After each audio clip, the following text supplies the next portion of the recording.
We haven't started on YouTube yet. Searching for the truth.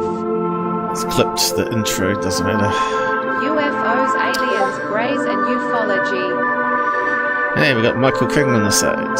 Real images, real stories, real videos, real cases, researched and investigated by professionals in the field and cutting-edge discoveries. God, my eyesight's really bad. Multiple witnesses, abduction accounts brought to you by Team The Out There channel.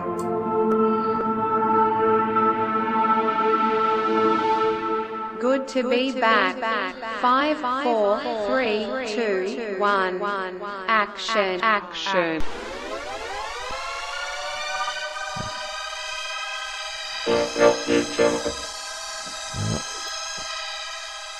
Yes, good.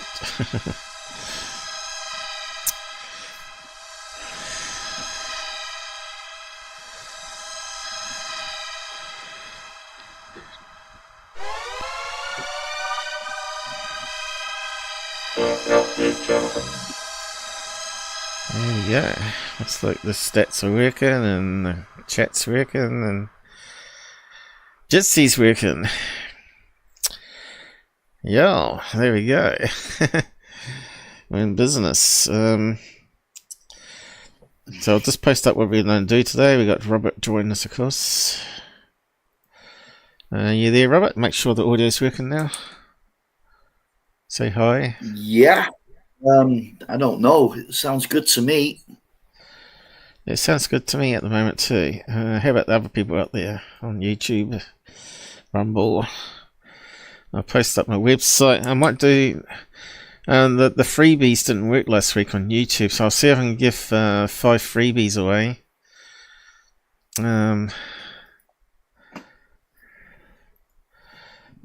Let's see. I have to bring it up here. The guys fixed up the chat, so it should show now. Apparently, so we'll see. Where's the pop-out chat here? There. Google have added so many other options here now.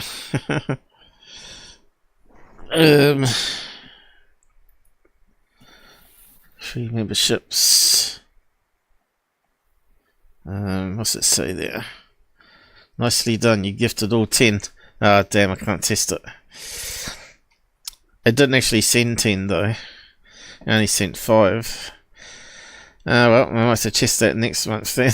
I was telling the guy I could test it out for him, but I can't. Unless I pay money.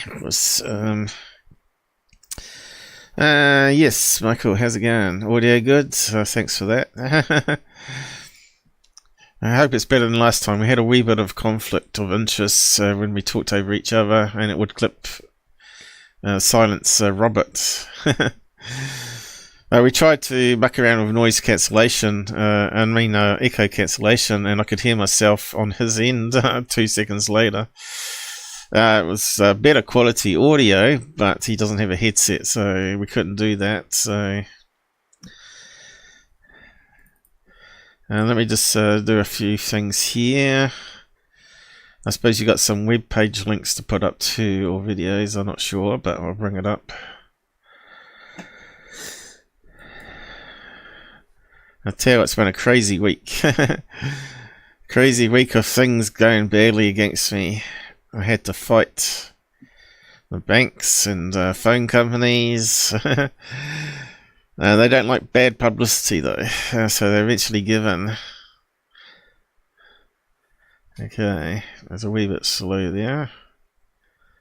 Come on. Let me see if I can speed it up. Yeah, I'm just gonna. Is that the right one? Why is it not minimizing it? Alright, it's just very slow. We're almost there, people.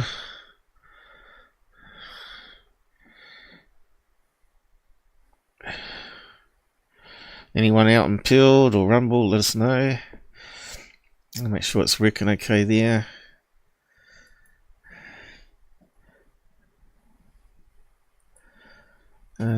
Let's see.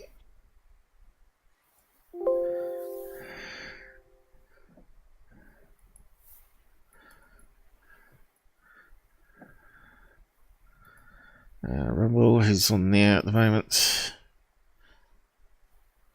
I reckon there's 5 on the main control panel. How many down there? 6. Okay, that's looking good. Oh, we got 9 viewers so far. Okay, everything's looking alright then. Okay. So yeah, Robert's going to talk about the history of whistleblowers, I believe. There's a few of those been over the years for ufology, that's for sure. And it's sort of gone nowhere. There's too many to cover. To be quite honest. Yeah. Of course, there's quite a few of them out there now. Secret Space Program guys and Bob Lazar guys, and the people that back him up, and then they're a bit suspect as well. The people that back him up.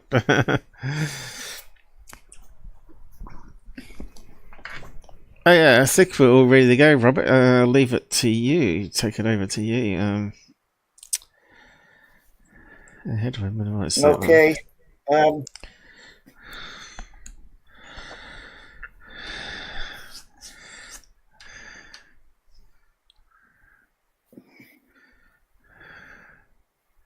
Who do you want to start with?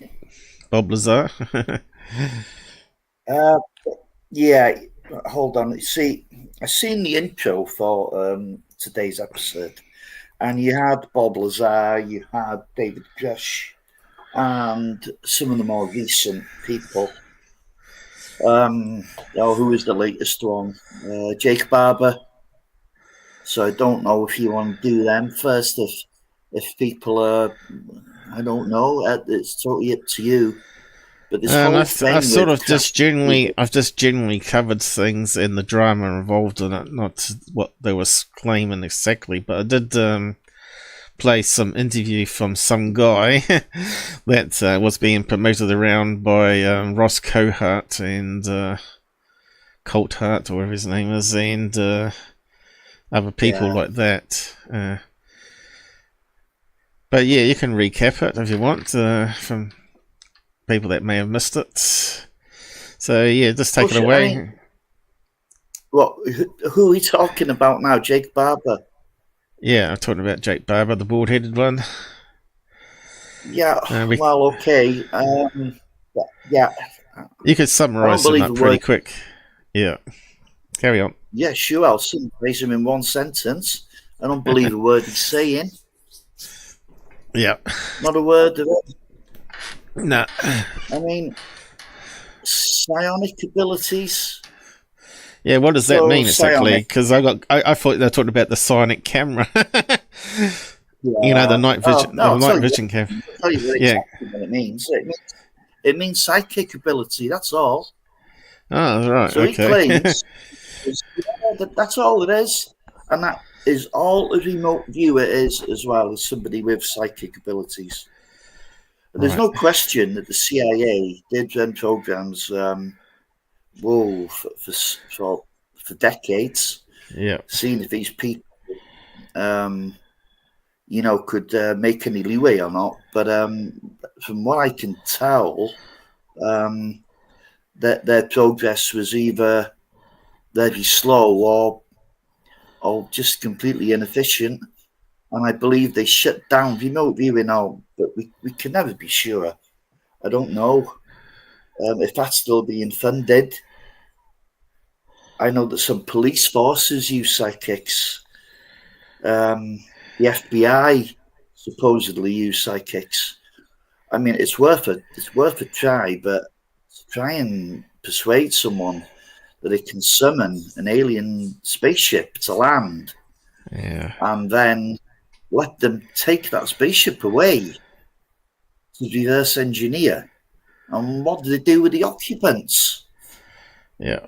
At one point, I don't know if you know, but there was a long interview with Barber, as well as the original NewsNation interview. He's done actually a couple since then, and he's kind of adding to the story all the time. You know, it's kind of getting bigger and bigger. Yeah. But I just find, and he's come from like the same bunch of guys all over again. Do you know what I mean? Well, this guy, he worked for Stephen Greer, of all people, and his job was vetting whistleblowers. So this guy's actually doing the vet. Yeah, I know. It's just unbelievable. And his credentials, I mean, from what we can tell, he was an aircraft mechanic. Yeah. Yeah, but he reckons he was somehow fast-tracked as a Tier 1 operator, special services, learnt how to fly. None of this checks out at all. You can't verify any of this. It's all trust me, bro. You know, that's what it is. I think some people dug into his background and said it doesn't add up. They have. Doesn't add up. No, he was at E4, I think. You're not a pilot if you're in E4. But he claims when he left these special services, he had to go and take his license all over again and pretend that he'd never flown. I mean, people saying stolen Valor guy. Yeah. But there's the guy we're talking about on the screen here. Yeah. And he looks a bit of a psycho when you look at his eyes, so... Oh, I don't know. I know lots of people who've been in the military that look like that. Really mad to go in there. Really mad to go in there in the first place, to be honest. Yeah. Yeah, so he's got the face for it, but I just don't think he's the real deal. But when he was interviewed, I noticed that he said he went to an aeroplane crash. He didn't say UAP crash. And I thought he slipped up there in the interview. I think he meant say UAP crash. And then they reclaimed the plane, he said. I think he made a slip up there to reclaim the object, is what he should have said. And took it back to thing. You know, but I think he may have been in the crash retrieval, and he was a mechanic. And sure enough, they would have taken medical as well as mechanics with them in case something broke down, or if they needed to start something up. Cranes often break their hydraulic lines, so they need a mechanic on site to be able to replace that if that happens. So yeah, he could have been part of the unit, but not as one of the specialists that goes in with guns and all that sort of stuff. He may have been the behind-the-scenes guy that they take with them on these things. And of course it makes sense that crash retrievals are always going to be about space debris and plane wreckage, right? Especially if it's military wreckage. So they're not going to have average Joes go out there and collect up a stealth plane, are they? So they're going to have retrieval people especially for that. And for some reason, these people are saying that they reclaimed UFO debris and all that. But to them, it may have been looking like UFO debris. It may have been some foreign spacecraft module that come down egg-shaped. It's possible it was egg-shaped or sphere-shaped. We know we use spheres-shaped gas containers and rockets now. So... and we have those come down all over the world. Australia, Africa, whatever. SpaceX debris comes down. Yeah. So it's possible that he's mixing in some truth with make-believe fantasies. Maybe he's heard stories and just added it in there and using his credentials to help lose Sondo out to sell his book or movie. I believe they're using Sondo as a... like a, what do you call it, Jack Valet type guy for Stillsberg's latest movie, which is going to be called Disclosure. I'm not sure if you heard about that. Yeah, he's actually meant to be, I think Green Streaks talked about it, and I said, I hope not, because it's bound to be lies. I did not know that Loose Security was involved. Lose Sondo. Yeah.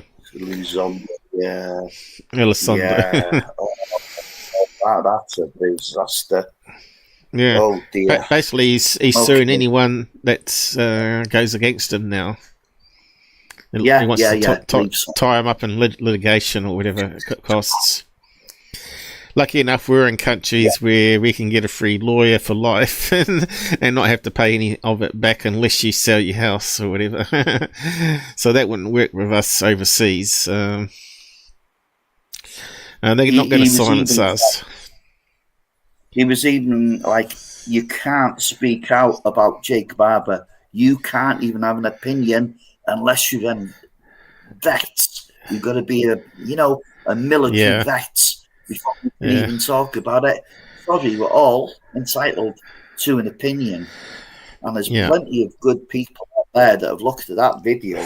Now, I know the video isn't directly connected to Barber, but Zondo's back in that video as well, which could well be actually a hoax, Yeah, and of course I analysed his body language, not realising that he was a left-handed gay man, which changes the direction of the eye movement.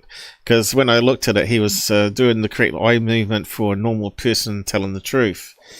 So now it's actually the opposite. I have to correct my analysis there and say he's absolutely lying because he was looking the direction where he was making up a story.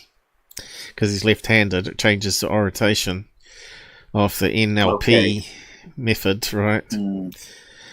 If you look at the interview, it was always looking over to the left, which was as normally where you're telling the truth. But if you're left-handed, it switches it around apparently, and so yeah, he's lying through his teeth, unfortunately. But I mean, personally, I don't know how much style that I put in body language. Those body language guys are making millions off their channel already, so yeah, they are, but they all agree on the same things, don't they? And it's all a bit scripted, if you ask. But I thought they do a pretty good job actually, but they've all sort of been experts and used in military and law firms, so I don't know. I think together in a group of four, they're powerful. Anyway, carry on. Okay, let me talk for a minute. Jake Barber claims when he was, in the process of recovering one of his spaceship, he was overwhelmed with emotion, and there was tears flooding down his face. Now you know where that's come from, don't you? That has come directly from Stephen Greer. Yeah, because he's always been loving like aliens. Hey, Tommy. All bad at them. My lab's military abductions. Greer doesn't really believe in alien abduction at all. It's like they wouldn't do it, and if they have done it, you'd have had this wonderful, amazing experience, so you know exactly where that's come from with Barber. Yeah. Definitely. But personally, I think there's good and bad aliens. But just like there's good and bad humans. Yeah. And probably other species out there too, just like they claim. So I'd like to know who the original species wore the silver suits that first showed up, back in the 70s. What happened to them? Well, I mean, exactly, because we had that case on Khalkhamev, which I've done a lot of research into as a cold case. Yeah, and that's like 14 miles from my doorstep.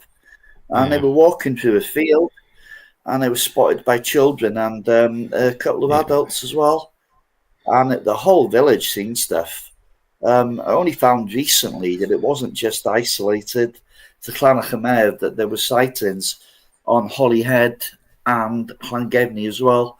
The whole incident lasted several days, not just the one day, not just September the 1st, like it is generally made out.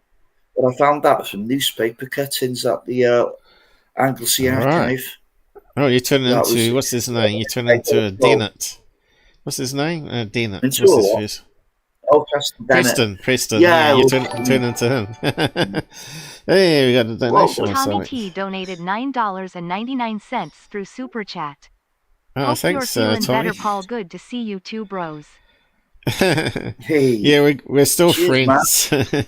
we may not agree on everything ufology wise, but we're still friends, and I think US politics needs to follow suit. You know, they need to learn how left and right need to work together to make the country better, rather than oppose each other all the time. But yeah, and of course, we got the divisions also in ufology occurring. And it's always one side versus the other side, right? The debunkers versus the truthers and the believers. But I can tell you, it's a lot better being an experiencer than a believer, because you got something that you've experienced that you can't write off so easily as some mentalness, especially if it happens several times in your lifetime, and maybe in the same week even, you know, like some of our stuff has happened between me and Rob. But yeah, if you've not seen the Christmas special, he talks about all his experiences, so best to go and have a re-watch of that one. And also the ghost paranormal that he had. But yeah, yeah, carry on, Robert. Sorry about that. Yeah, okay, we're back to we're back to the those aliens, those tall guys in the silver suits. Yeah. So like it started in South Wales in '77. So we had that one on Anglesey, and there was another one on Merseyside, which you only recently found out about as well. Exactly same guys in the same time frame. And then it happened in New Zealand and also America. Yeah, but nothing again in the UK. Yeah, it died off. The triangle, it's known in Wales, and that was a series of events. That was a flap that lasted, it was around about 6-7 months. I met a guy that worked on the nearby airbase at the time in 1977. His name was Nigel Flatterly. He's died now, so I can mention his name fairly safely. Yeah, he worked in intelligence, but he made it clear to me that he wasn't part of the flight team. But the base he was on, what they were seeing was ghost echoes coming down the runway. They couldn't see anything visually. The radar was picking up these targets, and they were coming down the runway, and they couldn't launch any planes because it wasn't safe. Just because you could see them, the radar was picking something up. So that added a new aspect to the case for me. Yeah. And I'm not just. That sounds a bit like cloaking. That sounds a bit like cloaked. Yeah, exactly. Yeah, and the base was plagued with all kinds of electrical interference. Yeah. Yes, which is known by interference from UFOs, right? Well, certainly the earlier UFOs. I'm not sure about the modern UFOs. It's sort of changed since the 50s, though. We used to have all those great images of the 50s, and it's just gradually got worse and worse, hasn't it? But yeah, I think they're still around, but I think their technology or their knowledge of Earth has changed, that they know to be more covert than they used to be. And they probably know humans are a very dangerous species to deal with, so it's best to be in the shadows after all, isn't it? So yeah, carry on. Yeah, I'm just trying to think of the name of that Air Force base now as well, because I really shouldn't be forgetting. But it's easy to forget nowadays. We're getting old. No.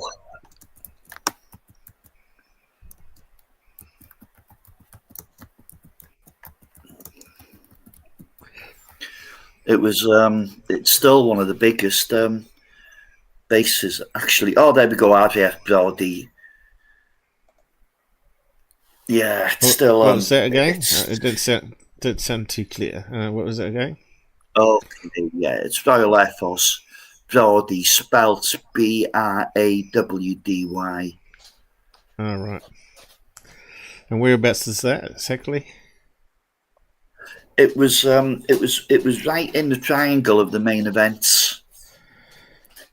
And Wells. It's known as the Dover Triangle. It's known as the Dover Triangle, and it's known as the Broadhaven Triangle. Right. They're both in South Wales, to make it easy. Right. Okay.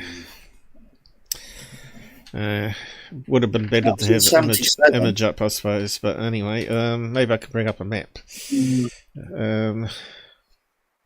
Yeah. I'll just close this door after the dog. I forgot to get a drink.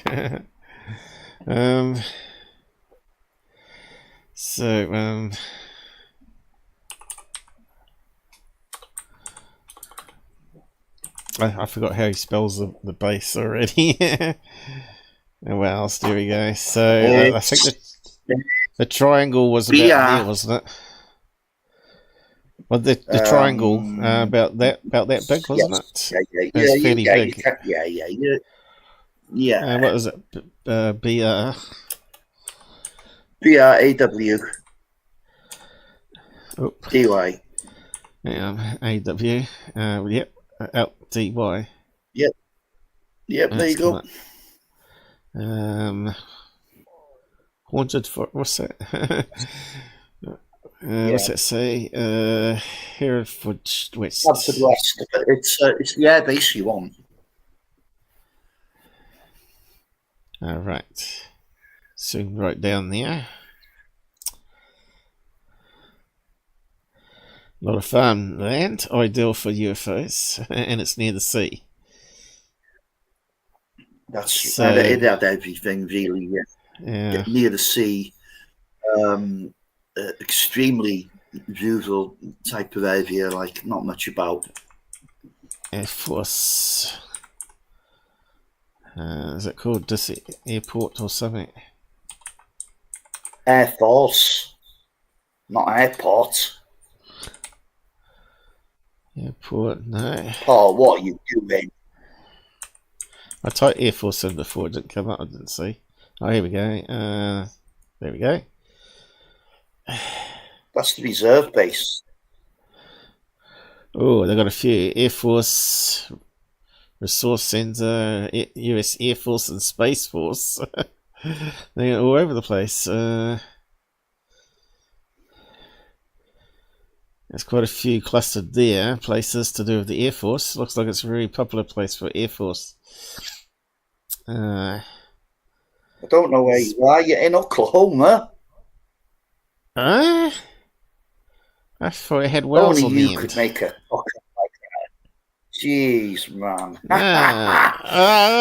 Who said there was an Air Force base in USA with the same name? I don't know. You wouldn't think so, would you? You wouldn't think so. It's not a reserve base, Paul. Wells. I had Wells typed in too. No, it's not working. Air Force. It's lost it now, isn't it? Yeah. Why is it not typing in for you? I don't know. That's not his spell. We've got Bradway, Air Force Base. No. Good God. Brody. Let's go. Oh yeah, we got the US one to come up. Why isn't the other one come up?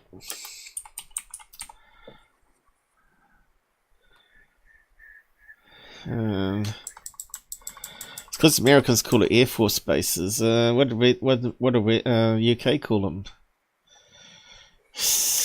Air Force Base. What am I doing? Holly Air Force Base? No. No. No, none of those, is it? Let's say UK on the end then. None of those ones either. Yeah, okay, just type in RVF Brody, Paul. I don't know. Just type in RVF. It's got to be there. It looks like There an you go, airport you found there. it. I think it's airport there. You found it. Yeah, it's not an airport. New Girl, no, Lodge. What's that then? Looks like a long runway. No, it's not an airport, is it? It's a long road. I don't know. It would have been obvious for an airport. I would have thought in that maze of land there. Let's try air. No, it's not coming. Airport near. Airport ready. Oh, here we go. Click on that one. Let's see what happens.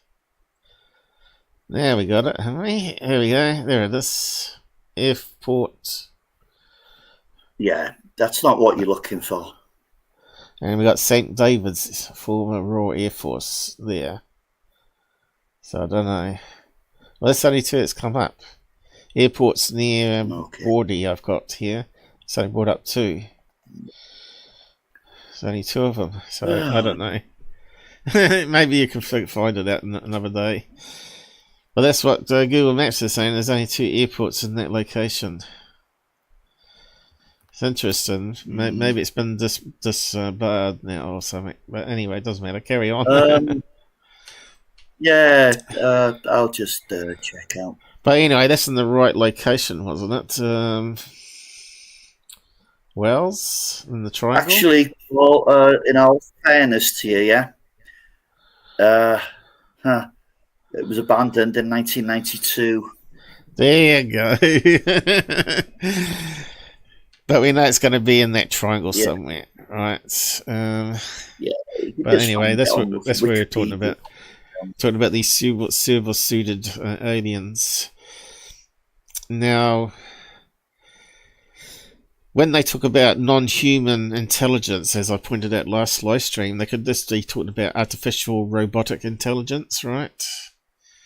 You know, when you talk to AI, you talk to AI on your phones now, it was almost like you're talking to a person, isn't it? So I can see how before AI sort of come mainstream, in the early days, there may have been already that type of AI available by other military organizations, and they're using it for flying planes. And they might have like puppets that they put into the cockpits, and they can fly them at faster speeds and all that sort of stuff without killing the pilots. And they could just use that like a drone and fly the planes normally using these AI robots, which are non-human, of course. So he might be telling the truth a wee bit, but he's mixing up lies about it being alien space creatures. Who knows? But it's definitely not going to get us any closer to the actual alien greys and UFO technology. This whistleblower with Lou Sondo, anyway. I don't think so, anyway. So eventually there's going to be a whistleblower that comes out that might actually have evidence. You never know, but that's why we listen to him to start with, and then we decide once we've got all the information whether it's a load of rubbish or not. And in this case, it looks like another one that's a load of rubbish. And the fact that he knew Sondo, or was working with Sondo prior to being a leaker on these podcasts and not the news channel, is very highly suspect, you know. Well, anyway. NewsNation. No, can you call that a news channel, really, to be honest? No, it sort of come out left field, didn't it? And I don't think the other news channels actually feed off it like they do with other news channels, you know. It's normally cut and paste, but I haven't seen much news because they copyright the material, apparently. There's some sort of agreement between news channels to recirculate as long as they say where it's from, the source. I think NewsNation likes to sell it to the other news channels. There's something strange there, anyway, but it's not really a news channel, like you say. Yeah. And, of course, it's a wee bit suspect. Some people are saying that maybe Ross Coulthart owns it. Or maybe he's an investor of it or something, because wasn't he like the first person to sort of show up on it? Out of left field Well, as well. I had a look at his timeline the other day. Of course, he made that absolute cock-up, didn't he, with a paedophile ring in Houses of Parliament in the UK. And they had to do an hour-long, is it Channel 5? Channel 5 Australia? Channel 7? Channel 7, I think it was, yeah. Oh, okay. Yeah, I'm not sure now. But anyway... Yeah, it's Channel 7, 60 minutes, I think it was. Channel 7, 60 minutes. Channel 7, 60 minutes, yeah, it was, yeah. So, yeah, so they had to do a snivelling hour-long apology then, because people putting out lawsuits, weren't they? And he'd got everything wrong. I mean, the guy that his source for this information was the guy that had like severe mental issues. And lied. Nothing. You don't do a background check on him. You don't do a background check on him. That's the problem. And you took him at face value. No. So in 2017, Channel 7 never renewed Josh Coulthart's contract. 1 year later, 2018, he landed in ufology. Yeah. Well, thanks for that. Yeah. Yeah. Oh dear. It's made a right mess of it now. He's got lots of followers though, and they're all throwing money at him, which is kind of disappointing, really. Paul, if you're into the woo-woo, if you're into that woo-woo stuff, you'll always have followers. Just like Security Team 10 and, you know, some of these others. Yeah, we've got woo-woo, but we've got common sense and we're honest. Yeah. And but if you look at most of the YouTube channels, but if you look at most of the YouTube channels now, they all toe the company line. All the ones that are making good money are towing the company line. As in, Josh Coulthard's a great guy, a fantastic journalist. Lou Elizondo is a genuine whistleblower, and David Grusch is a real deal. And of course now, this Jake Barber, he's the real deal as well, and nobody... And I think some of these podcasts, you know, the people who've done them, I think they know this is all a load of bullcrap, but if they speak out against these people, then their subs are just... Well, the subs are just going to fall away. Yeah, as well. And that's what's happening with my channel, pretty much. I've had as many people sub to me as unsub for me, because they like something I said, and then the next episode they don't like what I said, so they unsub. I just laugh though.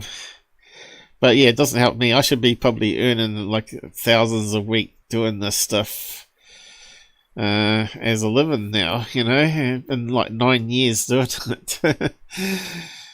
And I've been struggling on poverty line, just like yourself, you know, we're sort of living off handouts.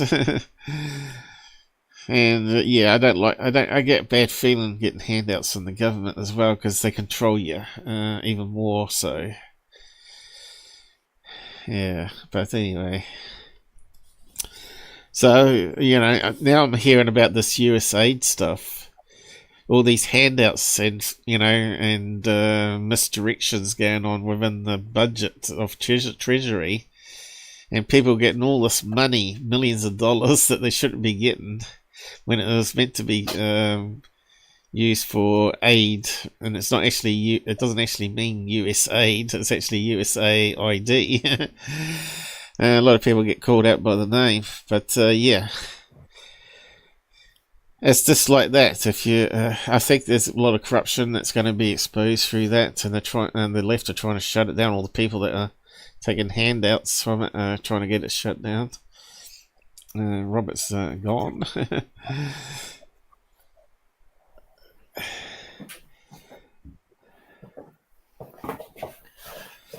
Sorry about that. The dog's a bit hypo tonight. He keeps opening and Right. closing doors. It's okay. Yeah, so That's all right. and then we have Jason Sands as well, which is another one of Coulthart babies. Yeah. Oh dear. I mean, he's even claiming this 20 and back stuff now, which is just Corby Good and David Wilcock type stuff. Is that him there? Younger? I guess it could be. I have no idea. I thought that's him in the middle, like isn't it? That's Jason Sands in the middle there, I think. Yeah. No, in the middle of those three people to the left. Well, there he is there anyway. Yeah, that's him. Yeah, that's him. Okay. He also is a bald-headed dude. And he does have funny... Yeah, this one's a real big liar, though, isn't he? I think he's worse than the latest one, actually. And I think he's a wee bit mental, more mental for sure than the other one. The other one, I think there may be some truth in what he was saying about the retrievals, but this guy here talking about the secret space and age regression nonsense, it's just total dingbat, you know.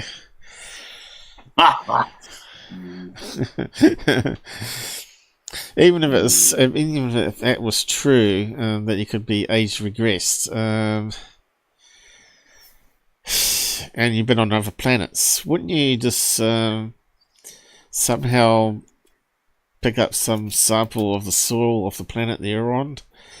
Or something, you'd have some proof, you know, there'd be dirt in your boots, or there must be some way that you could somehow sneak out evidence that you're in the secret space program, right? I just don't believe not it. If you made it not if you made it all up in the first place, which is exactly what he's done. Yeah. And there's no way you're getting any evidence then. None of these guys come with evidence. Let's be honest, none of them. Not one of them. I'll tell you who the original whistleblower was, and probably most people won't even know his name. And I've forgotten it. The report on UFOs, that book. Edward Ruppelt. That was the original whistleblower.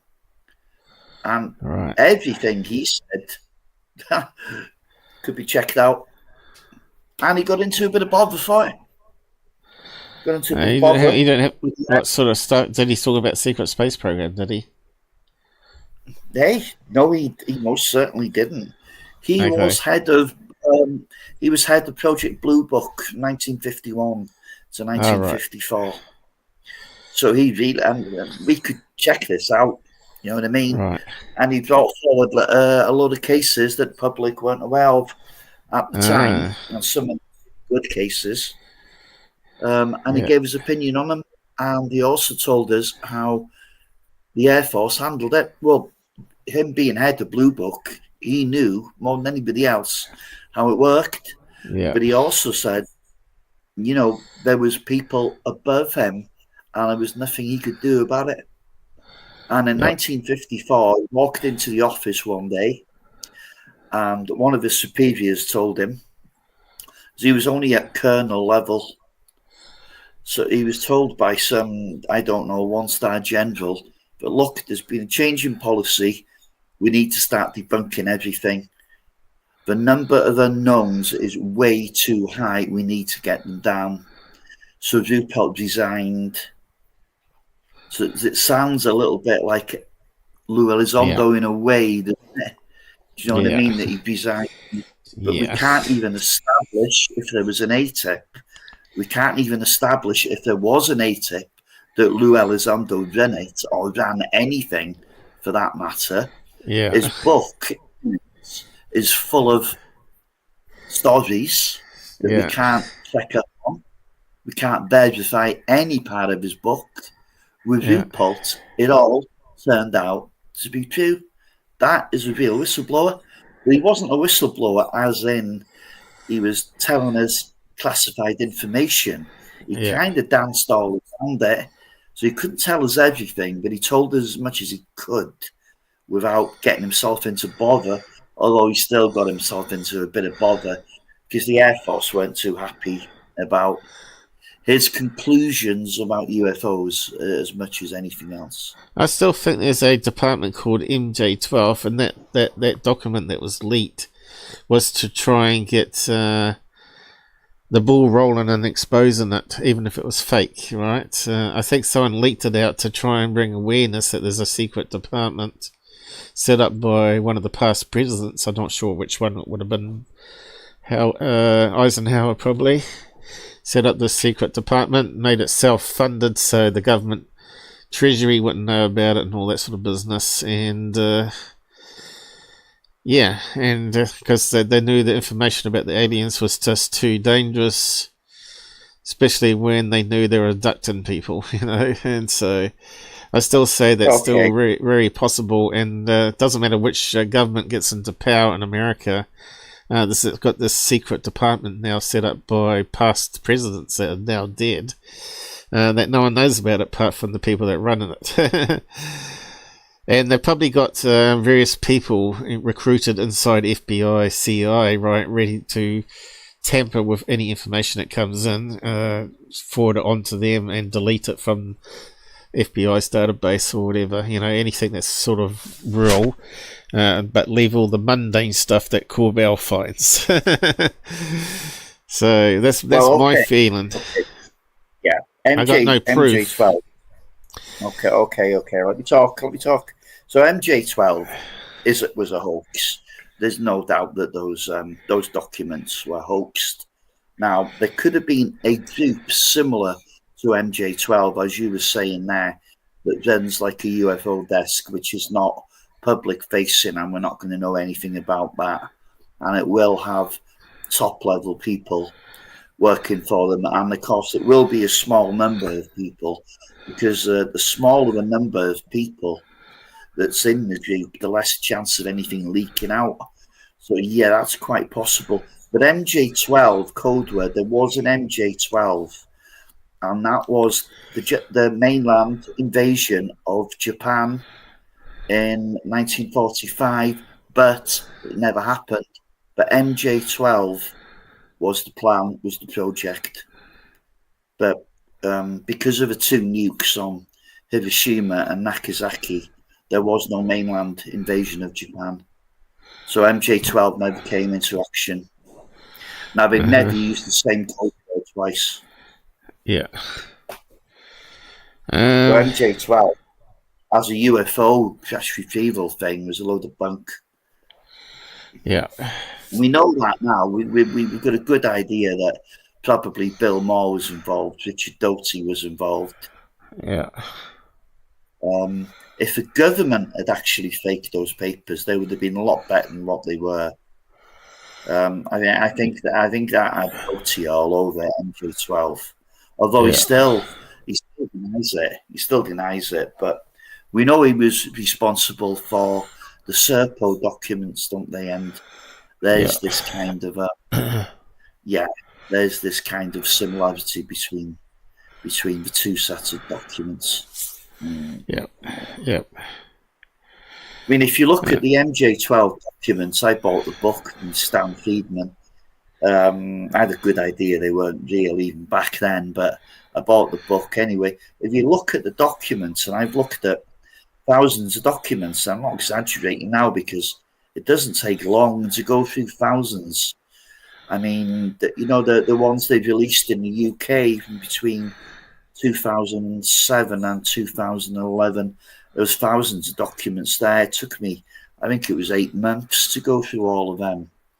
Out of all the documents I've seen, nothing looks like the big, bold in your face as the MJ12 papers. They just don't look like real documents. It's a kind of red flag straight off the top, Yeah.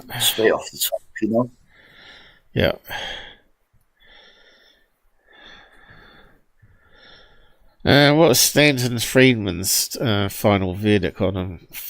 Hoax? No. He went to his grave believing MJ12 was real. He still believed they were real. He went, Okay. yep. He died with that same opinion. Now, whether he actually held that same opinion or not, I don't really know. It's difficult to say. But Stan, he defended it so much, like he did Roswell. Yeah. He defended MJ12 so much, and he went so far with it. For him to have backed down, I think would have been very difficult. In fact, I know there's some people in the UFO community that believe that Stan was even in on the MJ12 hoax. Really? Okay. I'd honestly, if he was, shame on him. But I'd hate to believe that personally. Yeah, I don't think so. It was a money spinner. Yeah, a lot of stuff in ufology seems to be if you're in the right circle of lawyers and you want to lie yourself, then you can get into the money things. If you look at Roswell, which I no longer believe in at all, if you look at that case, that created a cottage industry for an awful lot of researchers, made an awful lot of money from that case. And something I found out recently, that it was a 2006 interview with Kevin Randle, and he was talking about Frank Kaufman. Now, Frank Kaufman was a whistleblower, apparently. Yeah. He said he was the disinformation agent for the cover of Roswell. Right. He said he was a master sergeant when he was actually only a staff sergeant, but he did have a military career. And Kaufman fooled everybody. He fooled Mark Rodiger, he fooled Kevin Randle, he fooled Tom Kirby and Don Schmidt, but I'm not sure that's hard because they fell for the Roswell slides. But yeah, and it wasn't until Kaufman's death, I think in 2001, that his wife got in touch with the researchers and asked if they could check through all Kaufman's documents to see if he tied up all the loose ends before he died, you see. Right. So then they went to his house and they found he'd been faking the documents he produced. He had two typewriters, both period typewriters, and he also had a few spare parts so he could copy the typeface, you see. Yeah. So he forged his own documents to say that he was at Roswell from 1942. So all the documents, all the evidence he produced was forged by himself. Kaufman was really clever. And when he was asked on this interview by Gene Steinberg, what do you think Kaufman's motive was to lie? Was it his 20 minutes of fame? And Randall said, no, it was monetary. It was, he was getting paid, Kaufman was getting paid. So I thought, who the hell paid him? Well, apparently he was getting paid for the interviews he'd done. So he must have been getting paid really well. I tried to find his interviews, and there's really not many of them, Well, we know these presentations at Contact in the Desert, they can get up to $10,000, Yeah. I think that's what he must have done. He must have gone on the circuit, and made some money made lots of money that way. So it was in his business to keep his cover up. But when the Kaufman case blew up in their face in 2001, that was in a way kind of the end of Roswell for Kevin Randle, because he wrote another book after that, didn't he? Yeah. And of course, all these new questions about Jesse Marcel Senior then, as he made up a load of stuff as well about his military career, like this, but the only thing is he passed away by the time these allegations came out, so he wasn't able to clear his name. But he claimed he was a pilot and he had 5 kills, and he wasn't even a pilot. He'd flown, but he wasn't a pilot. Do you know what I mean? He had his own job on the end. He claimed he had a degree in physics, which is no easy thing. Turned out the universities that he went to didn't even hold a physics course, and they'd never heard of Jesse Marcel. That caused Kevin Randall to say we're back to square one. Oh shit! Yeah. So Sounds like Bob Lazar. Well, Bob Lazar. I mean, that story has been so thoroughly debunked now. I don't know. It's just blind faith to keep believing it. But I still get attacked when they come across my debunkes on them. Oh, you will do. Oh, you will do. Yeah, you will. Yeah. Sure, Saying you will. I'm an idiot and I don't know what I'm talking about and all this sort of stuff. Yeah. Yeah, but they won't do any research for themselves. Yeah. I've even sent people links. I know Corbell. I blame Corbell for bringing that back up again. He saw a quick buck there. He did, because he's seen a quick buck. And at that stage, what he was sleeping on the couch. He introduced all that new 2017 crowd. Yeah. Bob Lazar. And they didn't know the story had already been debunked because they weren't into UFOs at the time. They maybe never heard of Bob Lazar. So when they heard the story for the first time, in whenever it was, when Corbell dug him up, they just fell for it. Hook, line and sinker. Yeah.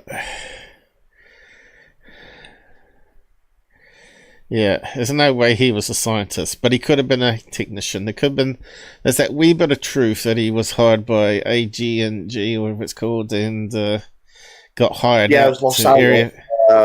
He might have been hired out to Area 51 to fix the air conditioner or change light bulbs, just like they claim. I honestly don't think he anywhere near Area 51. There's zero evidence. Well, apparently he's the one that brought attention to Area 51. Because it wasn't known by anyone at that time.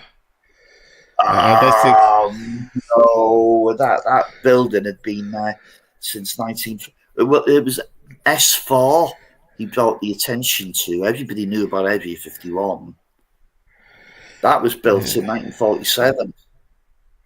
They did deny it. I don't think it was called Area 51 though at that time. I think the name came out with Bob Lazar. It's never been called. It's never been called Area 51. Never. Yeah. That's a nickname. Yeah, they call it Air Force something rather base, don't they? Green Lake, basically. That's what it's. And now it's something airport. Yeah, Holloway Airport or something like that. No, it's not Holloman. Holloman's a separate base. Right, that's White Sands, I think, is it? Yeah, New Mexico, I think. Yeah, I can't remember now, but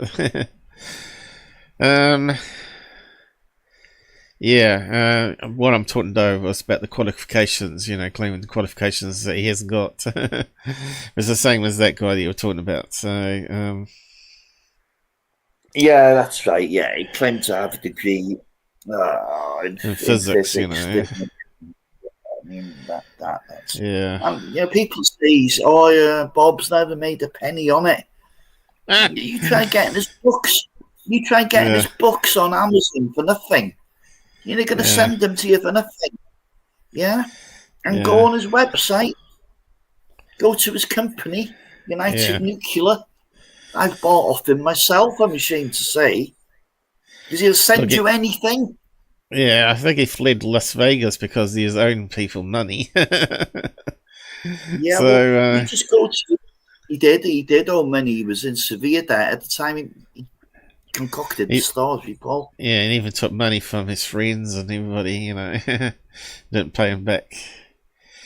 And it's not like anybody's found. He filmed that blaming George Knapp, didn't he?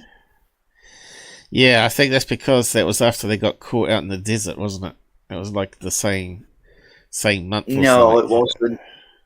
No, it wasn't. It wasn't, Paul. He just phoned Bob Knapp with his story, and George Knapp took it on. George Knapp either fell for it or he went with it, realising it was a money spinner. You sure? Because they took their Yeah, IDs yeah. off them in the desert, and they knew they were in the shit then. Yeah, that was him and John Lear. Yeah. Somehow I think him, John Lear, and all that whole hoaxed it all, you know. I think there's something So strange there. Something going I on with definitely those think, three. I can't remember I what the other definitely, guy's name was. absolutely. Well, there's that good evidence that Lazar and George Knapp had met long before Lazar's crazy case came about. And I mean, for God's sakes, even Eric Davis has turned around and said Bob Lazar made the whole cockamamie story up. For Eric Davis to say that. Yeah. Considering that the UFO, super fast UFO he talks about looks identical to Billy Myers, is highly suspect. Yeah. And Element 115 was well known to be in that magazine that year he came out. So, that was forecast that the humans were almost close to making it. It's not just that. I mean, he predicted element 115, and the element at the time, the highest one then on the periodic table was element 113. Well, go check out your periodic table now. We're on 118. Yeah. So where do you think it's going to be in 2035? We won't still be on 118. So what Bob Lazar said was entirely predictable.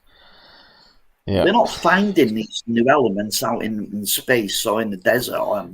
They're using like a particle glider to bombard, different neutrons and electrons together, and they're hoping something sticks and they've got a new element. And it's a lot more complicated than that, but isotopes. Yeah, they even try different isotopes try and make it stable, right?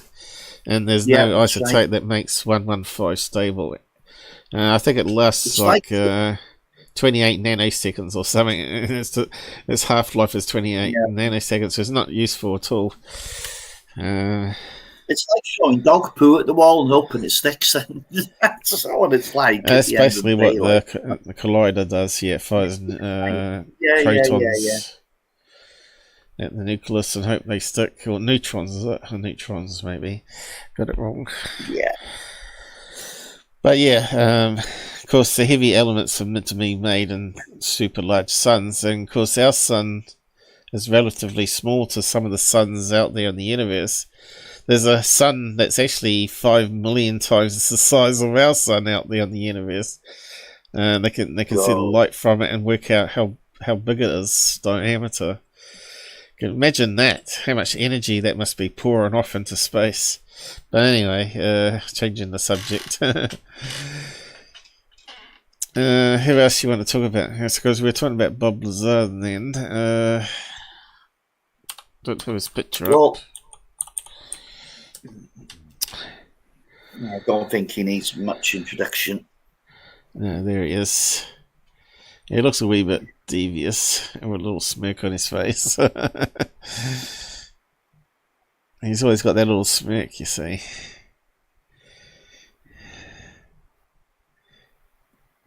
But yeah, someone went through all his interviews and it just changes the stories just slightly each time, which kind of suggests he's making up the story. Like the size of the UFOs, he changed from interview to interview, especially the early ones.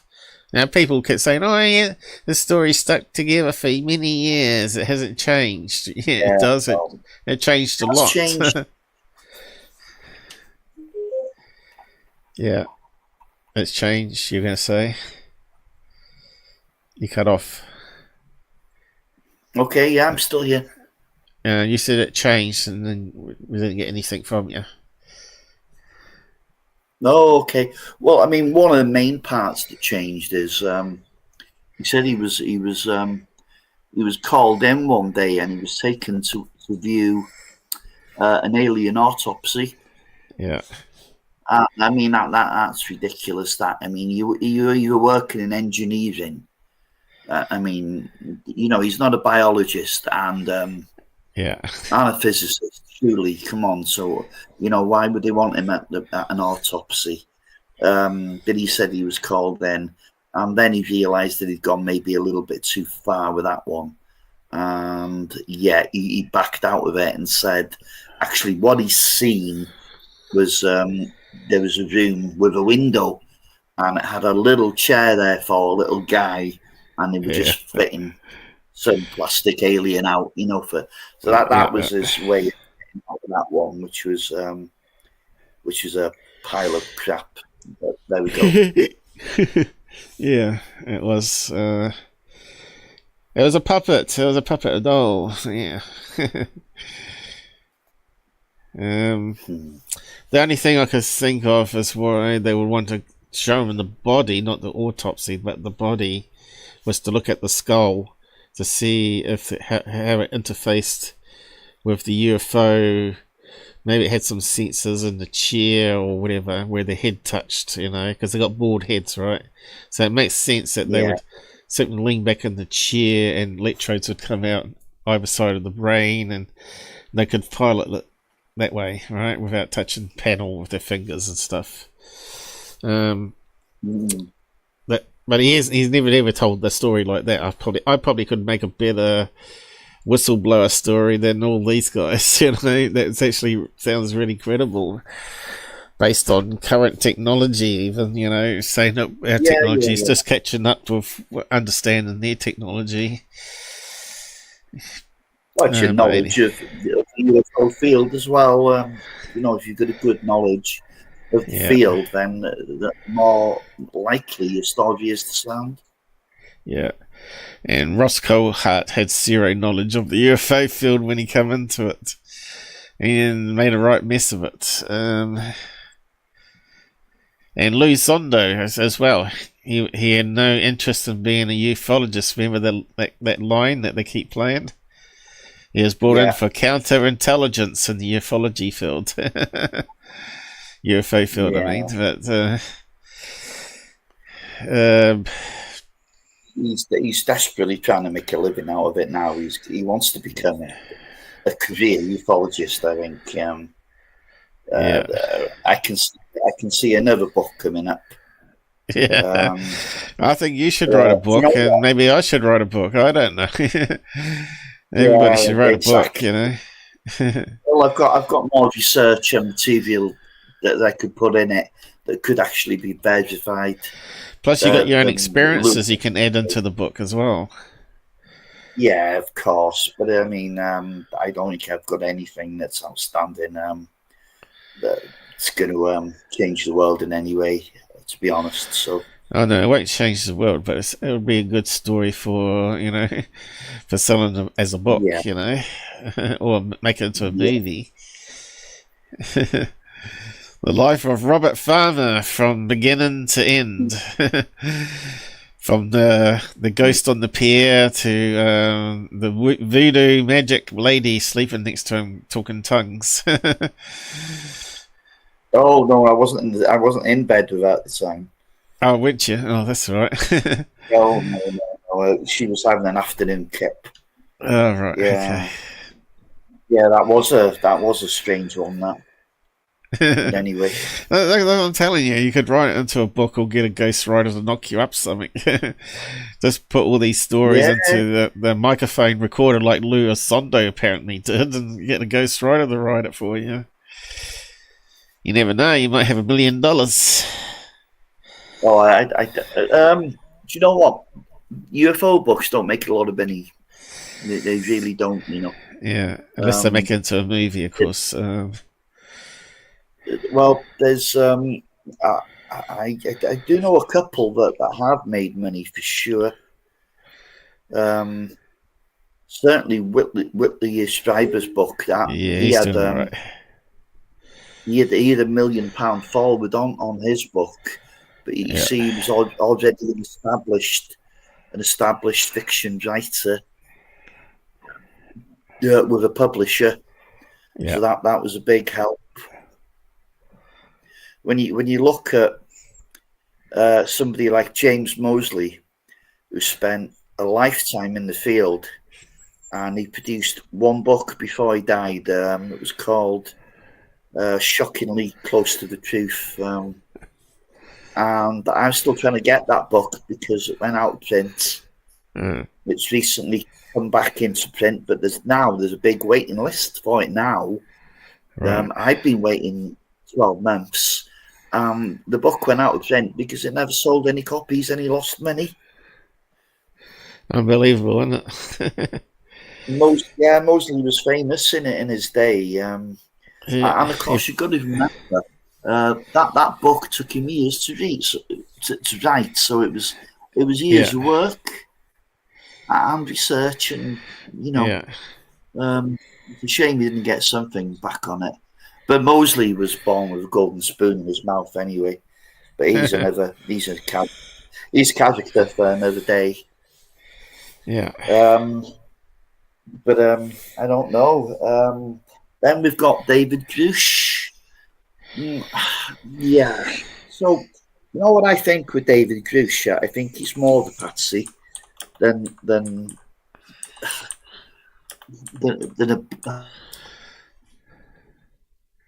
Oh, your Wi-Fi or connection's broken up there, Robert. A lot of what he was. There was one thing in that. There was one thing in that Coulthart interview that struck me. Hang on, we lost the last minute of you there. Your internet dropped out.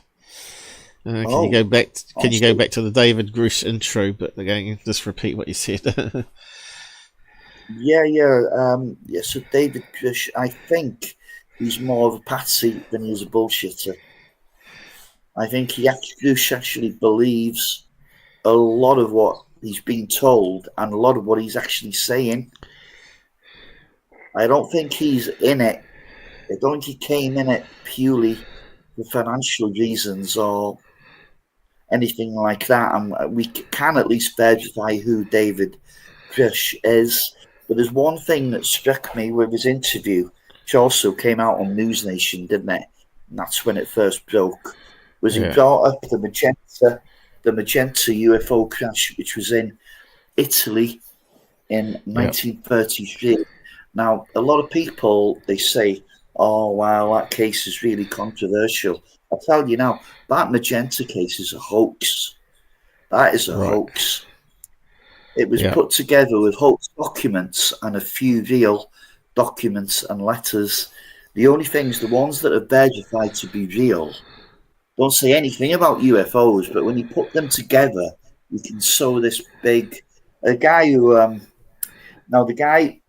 who sold this story was Pinochet, I think his name was, the Italian fella. Yeah. Now, all the Italian searches worth their salt have debunked this case years ago. And then all of a sudden, out of the blue, David Grusch brings it up. This was the first UFO crash retrieval. And then I remembered that Lou Elizondo had brought it up. Before. So there's a chain of custody here. Now then, when you go back to that series with Zondo and Chris Mellon, it was called Unidentified, isn't it? Yeah, Unidentified.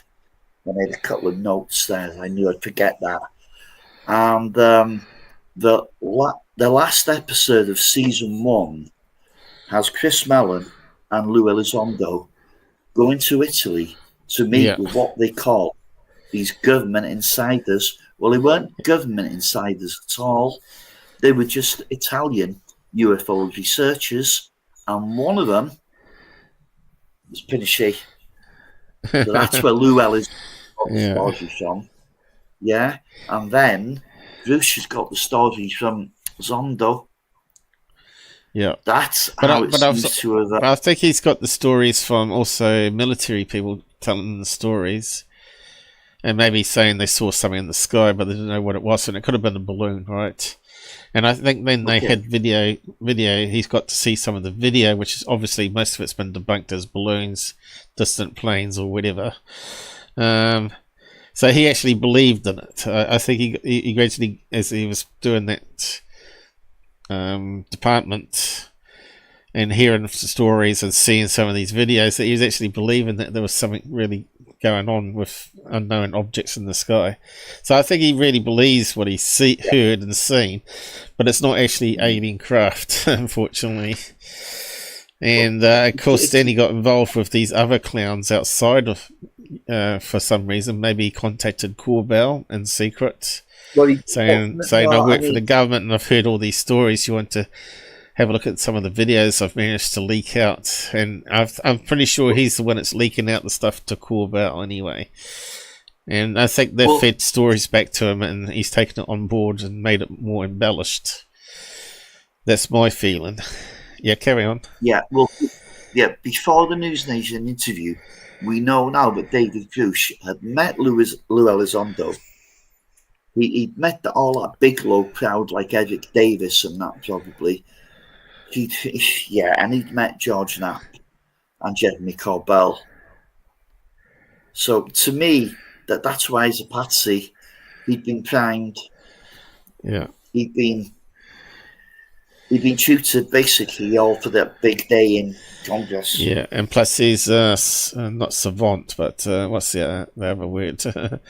Where he's like super intelligent, but also suffers easy manipulation. What's the disease, mental disease he has? What's it called? Yeah, I'm not sure now because. Yeah, it's quite a common. These guys out there will know what we're talking about. I'm just trying to think of the word. Yeah, it's on the spectrum anyway. Yeah, what's the word for it? Not savant. That's like really clever people that can do maths and actually visualize it in 3D and stuff. Although he's meant to have a degree in physics, which is kind of interesting. No, but he's got this other mental condition where he's easily manipulated. What's it called now? Come on, who's out there awake still on the side chat? What's the word we're looking for? Let's see. Let's see if we can find out. David Grusch, mental issue. So there's a here, I'll say that's it. The AI will know. Trying to discredit UFO whistleblower is sickening. Bullshit. Why is it sickening? He's got a mental health problem. I remember now. It's Asperger's. Is it? Yeah, I thought it had a more general name for it. Yeah, do you know? No, it's Asperger's. Unless you want to call it ADHD or something like that, but no, it's Asperger's. I'll tell you why, because things have to do with it as well. The Gary McKinnon, the whistleblower from the UK. Yeah, okay. Now, there's another word, not PDST, but that might be part of the problem too. No, it's Asperger's, it is. At least that's what I've read, Paul. Psychotic. Okay. I'm not seeing the word I'm after.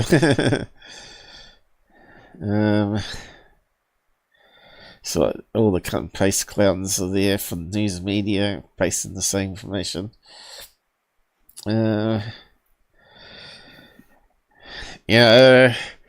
Scambian Sun has the same problem. What's it called? It's got a general name for it. It's funny how your mind goes blank on this sort of stuff. It's at the tip of my tongue, but I just can't seem to bring it into my mind. I think you may have dropped off there, Robert. I heard some strange noise. I'm not sure if you can hear me still. Yeah, heck, it's not coming up. You could be looking. Can you hear me now? I can hear you now, yeah.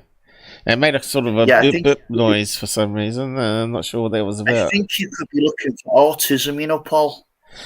Yeah, that's the word. That's what I was after. Autism. That's another one.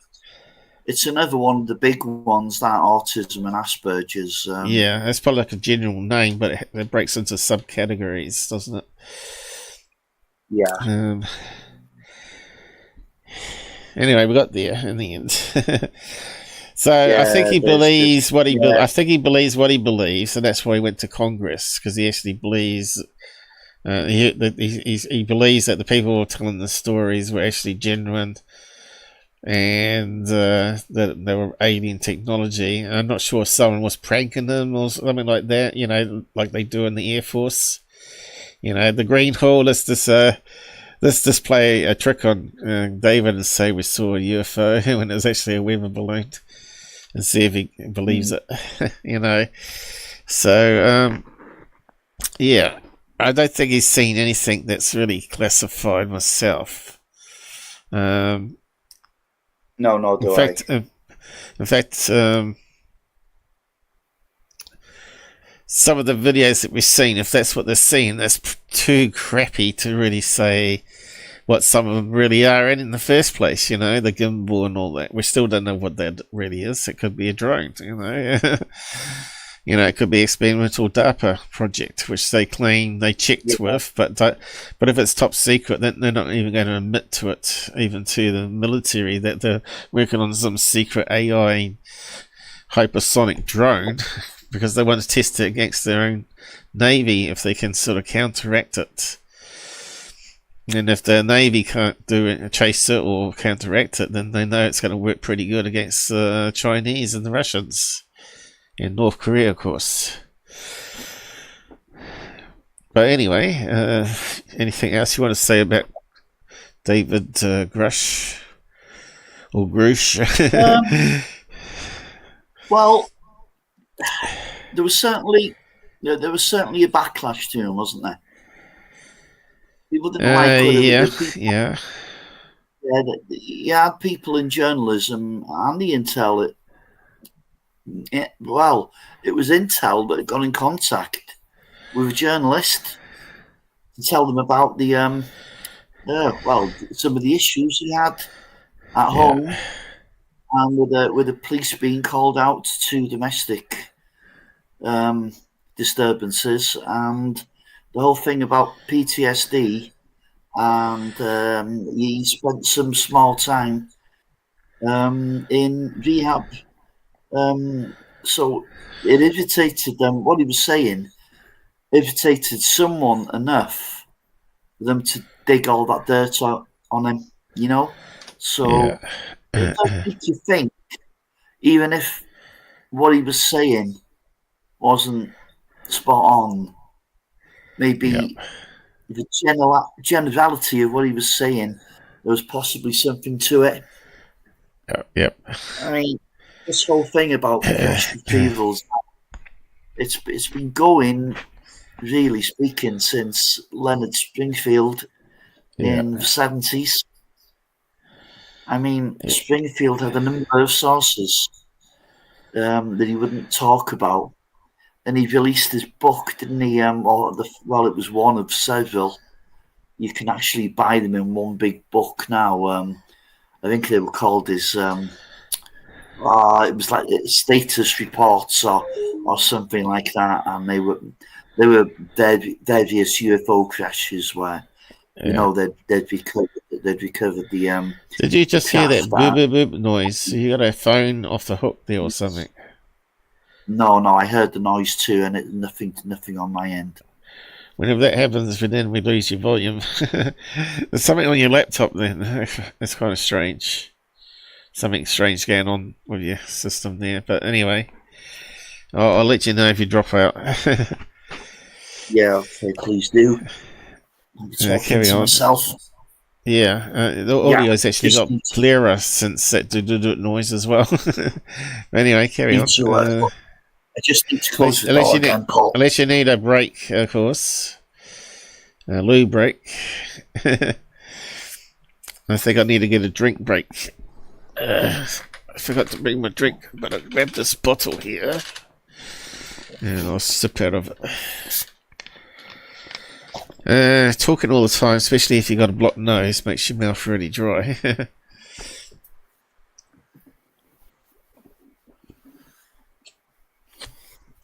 Oh, that's better. Yeah, my nose is completely bunged up.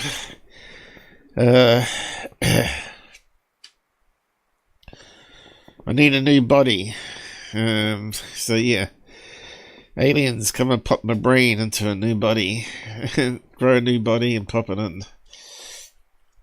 Yeah, that would be handy. But, the thing is, we don't know why we age and die. It's kind of strange that we have to die, you know. And aliens are meant to live to 300 or 800 years. I don't know if that's true or not, but there are lots of studies in aging now, and a lot of new knowledge is coming forward where they can actually prolong life. So we'll see what happens in the future, but maybe we'll die, and then the next generation of rich people or elitists will be buying replica bodies and living forever. God forbid. Anyway, yeah, carry on. I just sidetracked there while we're having a break. Just carry on. Yeah, sure. So, yeah, talking of Asperger's, that's what Gary McKinnon had. Yeah. And of course, Gary McKinnon, one of those people who really did get into trouble. Yeah. You know, he wasn't allowed to just talk about aliens and what he'd found on the NASA and military computers. You know, whether you choose to believe what he's seen is true or not is another thing.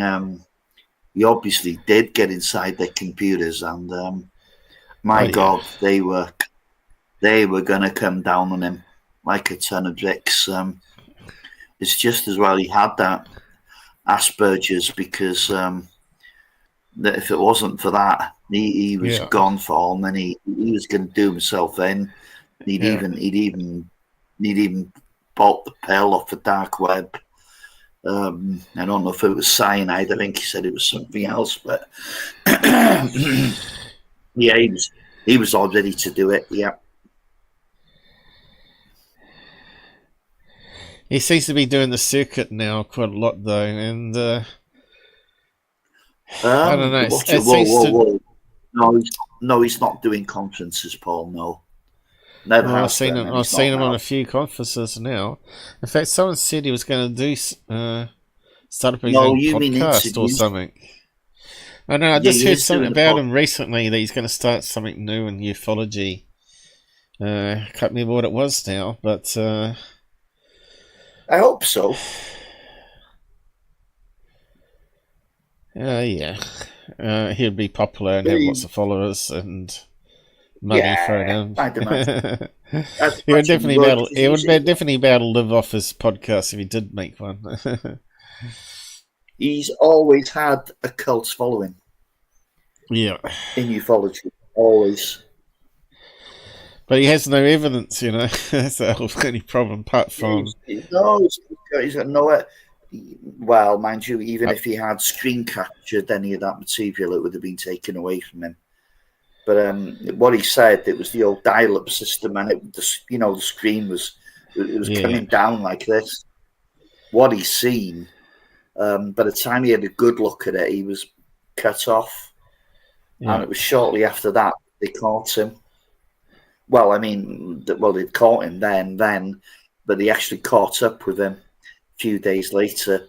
They busted his house at like 4 in the morning, didn't they? Like a bit scary. Yeah, you meant to be able to hack into the phone system so it doesn't trace back to your house first. It was. If you use your own phone number, right, eventually you're going to get caught. It's not like they had VPNs back in those days for dial-up, like we got now, where it doesn't keep any logs. But apparently the FBI can force a VPN provider to turn on the log, especially for them trying to track a criminal. So even that, VPNs are not safe. What was that company? PGP, email encryption software, where people could encrypt their emails and communicate over the email system with it, and the FBI couldn't crack it. And they wanted the back door, and the guy said no. And they said if he doesn't, then they're going to close down his business, because in there they got so many. They can close down your bank accounts and all that in America. So instead, he just simply closed down the whole program. Said, "Oh, I can't provide a service anymore because the FBI want me to put a backdoor in." And the FBI are really angry with him, apparently. You can find the whole story. I think there might even be a movie on it now. You can find the story online about it. The PGP email guy. I can't remember what his name is now. Yeah, it's a very interesting story. I found an article the other day, and I put it up on my group. What happens, to real whistleblowers, and I had a list of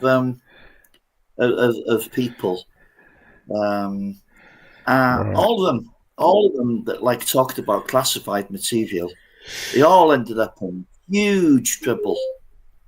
So if you honestly think someone can come out and tell you classified stuff about UFOs and aliens, and there's going to be no consequences, and you're kind of living in some kind of a cuckoo land. Yeah. So why they're calling people like this whistleblowers, I don't really know, because you're not a genuine whistleblower until you release classified material, like Edward Snowden done. And look what happened to Edward Snowden. He's living away in Russia now. He can't come back to the US, can he? Unless Trump gives him a pardon, like he said he would last time. I think he should give him a pardon. Yeah. He wants to go the full hog. He's got enough stirring going on. I suppose he wants to save some over the years. So yeah, I think he should be pardoned, and so should .com, especially now he's had a major heart attack. There's no point in extraditing him. Yeah. I didn't know that, Paul. Yeah, he can't. He's learning to talk again. That's how bad it was. Oh, jeez. So there's no point in extraditing him to America. They go to a prison, is there? And they might just give him back his 67 million and his cars that they took, Hollywood, and just close down the case. The whole thing was dirty from the beginning. They were spying on him illegally and using and corrupting our government and changing the laws in their government so they could get him. I think it was totally disgusting what they did to the guy. Even if he was trying to get people to upload copyright material and pay them for it through a new system, he's not the only one that was doing it, and there's still plenty more cloud servers out there currently doing exactly the same that what he was doing. So they might just dismiss the case and go after someone new, because I think there's no way you can sort of control material or copyright. There's always going to be copyright, right? Especially when it's expensive, or some sort of crap movie that you don't want to pay money for, like some sort of crappy UFO documentary. You just want to watch it and see how bad it really is. So you don't want to pay money just to the person who becomes a millionaire for making a bad UFO documentary, if you know what I mean. I think all UFO stuff should be free, and it should be up to people to donate to you to cover funding for the next movie. If they like that, and then they can fund for the next one they want to do, or help you cover some costs and live of it, or you could just make it free SD quality, right? And then you can say, if you want to support me, buy the DVD or the HD stream, and have a link to it. There's lots of ways you can do it, but it still could be free, and people wouldn't have to pirate it, and copyright wouldn't be a problem. But yeah, whether the world's going to change that way, because it's all this corporate greed, unfortunately. Yeah. It was Steve Jobs that created the iTunes in the first place, right? It took him a lot of hard work to get around all the copyright and the stupid corporations not seeing the possibility of making billions of dollars more. even if it's pirated, they're still going to make billions more than they used to. You know, it's so stupid. Because something gets pirated doesn't mean that person was going to buy it in the first place. Like, if you want to watch a James Fox movie, you're never going to pay any money for it. But you wouldn't mind seeing it anyway. You know, see how bad it is, right? See how many errors are in it. But you don't want to pay him just to see it, even if it's $2. That's my feeling. It should be totally free, and even if it's not the highest quality, you know, it should be totally free. That's how it should happen. And then it makes it more legit too. You know, all this fictitious promise, you know, all the hyping up is what pissed me off with James Fox. Every movie he's made, it's always been hyped up. I know. You know, there's going to be an alien. We got alien evidence. We got alien photographs of it being in the hospital, I think it was, or something like that, and never come into the movie at all. No, I will not be paying to see any more James Fox's movies. Yeah. And I used to have some admiration for the guy. I really did. Yeah, first years ago, 9 years ago, we did. Until we found the truth about Gordon Cooper's witness claim that he had on it. That sort of put a sour lemon in it, you know. Jeez, yeah.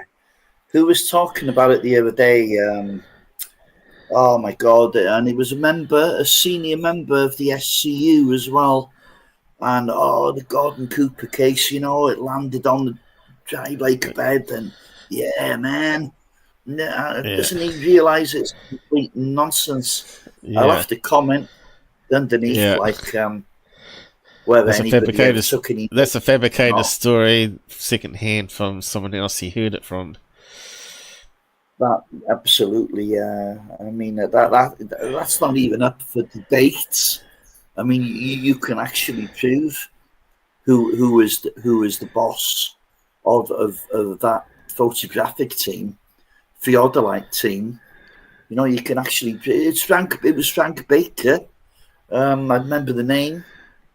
I don't remember the name of the two photographers now, but they were civilian photographers, and yeah, there's even still images from the video, but it didn't land, and Cooper wasn't involved, and so that's a shame. But anyway, once something becomes a legend in ufology, you can't shut it down. Thanks, Mike, for your donation. For some reason, it's not come up like Tommy's did. So it looks like YouTube or there's still a problem with StreamYards with your account for some reason. I don't know. But anyway, what was it? $8 here? $5. I see the donation. Thanks for that. Anyway, goes towards the internet costs. Let's just reload it there just in case. Where's reload? Yeah, sorry, I didn't mean to interrupt you. No, that's okay. Pretty much done with Gordon Cooper. We've covered that before. Yeah. Maybe I can log in and fix that one while we're at it. Yeah, I'm not sure why Tommy's worked. Tommy, where did he donate from? Would have had to been YouTube, wouldn't it? So, I don't know. Tommy was in touch a couple of weeks ago. He sent me a couple of videos. I think it's Tommy. Yeah, Tommy Trimble, isn't it? Yeah. Not too sure. There's a few Tommies around. No, I think it's the same one. Let me see. I'll log out and log back in. See if it fixes it. Yeah, just carry on talking. I'll just do the thing in the background here. Yeah, Tommy T. Yeah, that is Tommy Trimble. Yeah. Yeah, so sure. Who do you want to talk about, Max? Well, it's your show. I'm just hosting it. I'm just co-host. You're the main host. Yeah, okay. Let me close this door again. Okay. Just bear with us while I try to fix this stream again. I should log out and log in every time I start the show now. It's kind of stupid, really. Of course, that may not fix it.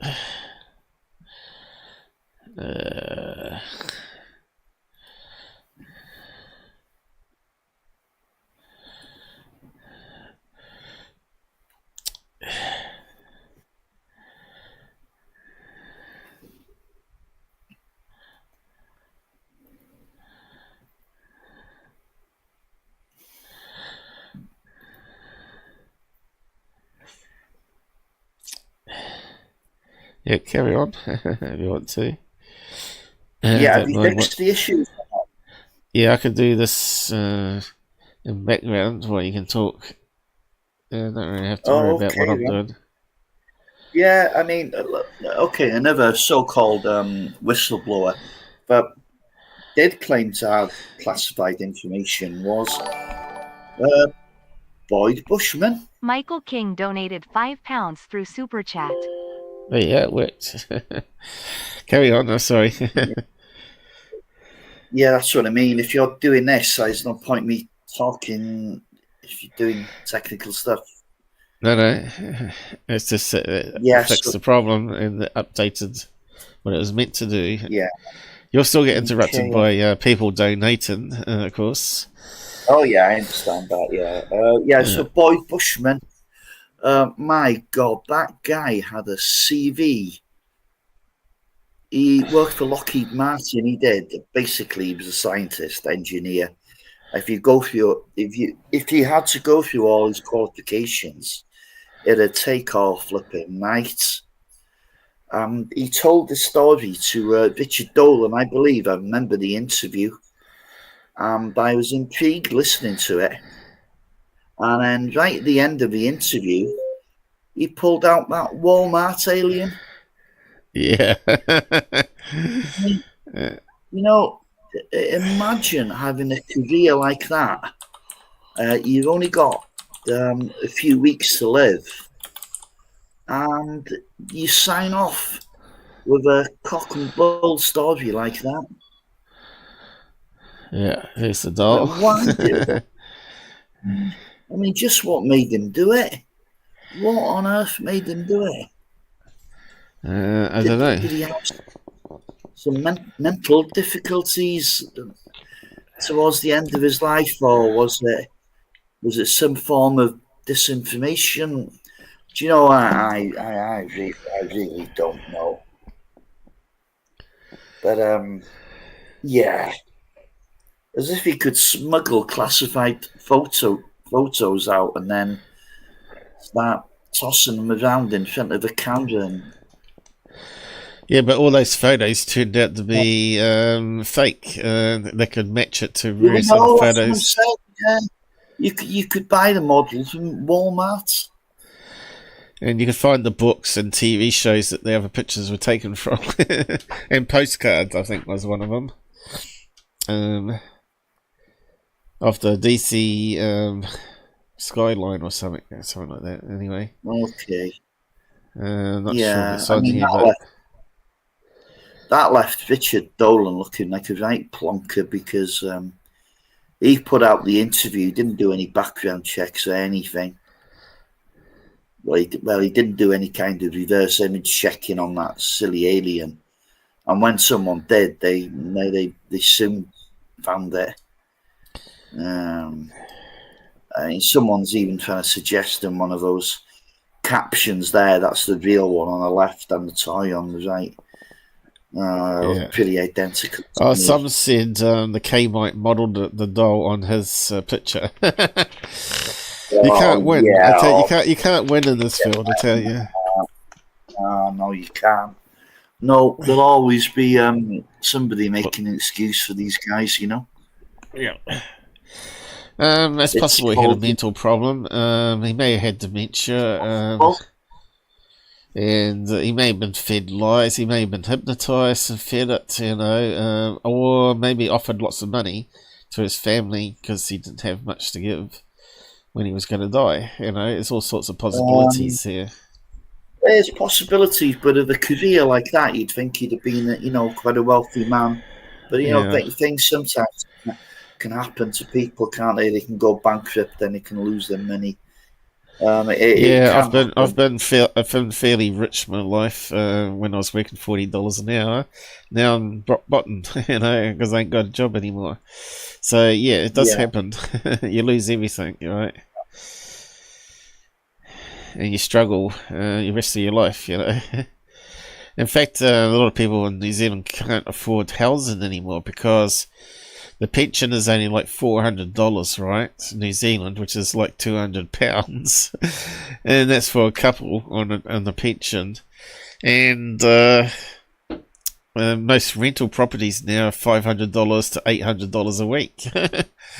So the old people, pensioners that didn't have savings or supers or anything like that to embellish the pension can't live. They struggle really badly. Mm-hmm. So yeah, New Zealand is not really good like that. So I could see how you could end up struggling in America too. But why tell a lie like that unless he knew the truth and wanted to sort of cover it up somehow to make it a laughing stock so people wouldn't take it seriously because he knew it was too dangerous for people.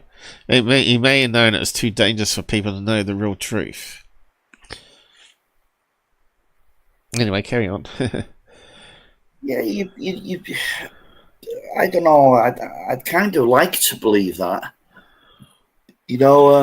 More so than he just decided to conflate this crazy alien story, but it's really difficult to tell.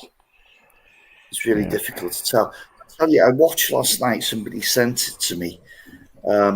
It was a compilation of interviews and all the people that have been associated with, what's his name? Chris Bledsoe. He just wrote that book. Yeah, UFOs. I really hate that guy. Oh, yeah, Jesus is talking to me. No, the aliens are talking to me. The lady in white is showing herself, and it turns out to be an international space station going past. Oh, that guy really makes me sick. And then he did one with recently with SpaceX rocket coming down to land. Oh, look, they just come out of nowhere. Thank you for showing yourselves. The guy's really, really sickly. I don't know how any of these other clowns, talking heads out there, involved with him. You got Brandon Frugel, you got the Taylor guy, you got Walker Ruch guys, you got Lewis Sondo associated with him. Who else? Al Putoff. Yeah, and also Jay Stratton. Yeah, I just said that. Oh, right, yeah, okay. Yeah. There was this guy from NASA, and he was Yes, I looked at that. There was Bledsoe sitting there in NASA headquarters, and I'm thinking, something's going on here. Are they using him to make this subject look like a big? I actually looked in there. I never found any pictures of him in NASA. I never found any pictures. But it turned out that NASA guy was actually ex-NASA guy, set up his own company, and maybe he was sitting with him in his control room that had TV screens and stuff. So what you thought was NASA was basically this other guy's company. Anyway, he had a team of experts that he took to the Bledsoe house to monitor him summoning the UFOs, and they believed it was real. But they're so easy conned, right? Probably none of them knew how to do tracking apps, you know. And Bledsoe obviously uses tracking apps to work out next flyover, you know. He knows when the next International Space Station flyover is going to happen, so he gets out there in the camera and waits for it to come by and starts summoning just before it starts showing up. He's just a hoaxer, and when I say that to people, they abuse me and say I don't know what I'm talking about. You know, the same as Bob Lazar. Nothing ever changes. You know, a faker and sky watching and summoners when they don't use any of the basic apps, right? If they don't use any basic apps, prove there's nothing recorded on them flying past, then there's no point in watching a light in the sky, because it could be a plane, it could be a satellite, which turns out to be most of the case. It turns out to be a satellite. The fact that on this documentary there was 5 witnesses. There was Bledsoe's son and 3 others to the original event. Yeah. So where these other 3 guys come from now, I've never seen them speak on camera before up until that documentary last night. Okay. The story seems there's not a show. Finished? Yeah. I can tell you where the guys come from. Was one Indian, not Indian, I think he's Jamaican American, and he's ex-CI. Was one of them ex-CI? And he was meant to be a technical field operator. Knows all the technical stuff and satellites and encryption and all that sort of stuff. Jamaican? No, these are all like white Americans. Okay. But there's an offshoot called Beyond Skinwalker Ranch. You've probably not watched any episodes, but those guys go out to Bledsoe's house and wire up his head with this brain monitoring software and start recording it when he's starting to summon things. And as you know, if you go into a hypnotic trance, you can actually change your brain waves anyway. But he raises up his hands and suddenly a light appears in the sky. But there's his son's nowhere in sight, and his son's probably running around in the forest in the backyard there, launching drones, because they've got a whole bunch of drones and RC toys in the garage, and probably just launching LED balloons and stuff, you know. So yeah, I could see how they were sort of being fooled by this trick. Because they're using that sort of sky hub thing to monitor the sky at the same time, saying, oh, it's not a plane, that's not a satellite. At least they had technology there that Bledsoe never uses when he does his own homegrown videos that he uploads to X at the moment. So that's pretty bad. But, yeah, carry on. You'd think, you know, if these guys, you know, all these guys, you know, high-level people, like Hal Puthoff and Jay Stratton, and you think they'd bring their own scientific equipment. I mean, he's summoning these things up on a daily basis. That's his own words. That's Chris Bledsoe's own words. You can summon them up at will. Well, just put the camera there. Yeah? Put other sensors there. He can do his summoning, and let's see the evidence. Why doesn't that ever happen? Yeah. There was another thing as well that came up in the video. He claimed he was given an alien artifact, and he kept it in the dog kennel. Right? So where's that alien artifact gone now? Yeah. I was trying to zoom in on it. This 2 of the guys. Not sure if you can see them. I'm assuming things stopped working. Let me just fix it. And I'll point out the Jamaican American guy for you. Okay, should be able to zoom in now. Okay, so this guy here is the Jamaican technical guy, ex-CIA. He's actually a white. What do you mean CIA? Do you mean CIA? Yeah, ex-CIA technical guy. Okay. Okay, yeah. that's him there. He looks white, although he's got ponytail and stuff. Yeah, he's half Jamaican, half American. And you got this, I think he's a reporter, very bad one that believes everything Bledsoe was telling him. And there's Bledsoe being interviewed. I'm not sure if that's the guys you're talking about or not. No, these witnesses were originally in 2007 when the event happened, Paul. I'm not talking about the people he's met since. All right. At the NASA people. Not sure if we got any pictures of them or not.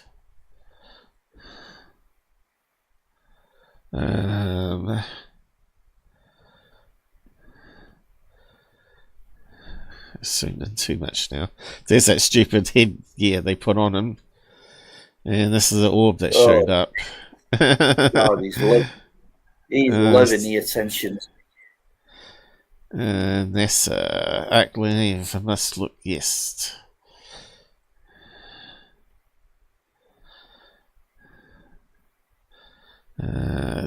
Is that the guy there that runs the ex-NASA guy? I'm not sure. No, I don't know. It's like everybody knows him, right? What's that one there? Anyway, he's a faker, and what he's seen in the sky is a combination of things, right? Balloons, satellites, planes, mostly planes in holding positions, waiting to land at the airport. Same as the guy in Las Vegas, what's his name? Steve Barron, exactly the same. He sees the same things, helicopters, and maybe drones, so maybe RC toys being flown around as well, which is probably some helper of his trying to help him, which would be his son, I would say. But we got no proof of that. But you know, when they go and investigate this guy, they don't set up any security team to go and do border control on the outskirts there, make sure no one's helping them fake it at the time. And they don't have a drone ready to get, or drones ready to fly up in the sky and head towards the light that shows up to try and get a better image of it, or to film downwards to see if anyone's with torches walking around in the forest behind. So the whole episode was a load of crap, and the investigation was a load of crap because it wasn't done properly. It wasn't believable. But yeah, latest thing was Bledsoe. I don't know if we can find it or not on Twitter, but it's absolutely appalling. Let's see, I might be able to find it. Where's my Twitter? Is that it there? Or X as it's called now. There's that boop boop noise again. It's in that format. I hate that format. Search. Let's see if I can find it. Bledsoe. It'll make you cringe when you listen to him. Bledsoe. I think he's blocked me though. I'm not about to get to the video. Bledsoe sees SpaceX. Let's see. Well, actually, you should just put SpaceX here.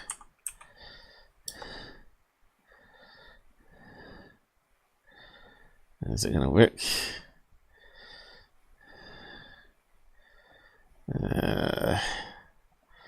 Probably won't come up because I think he's blocked me.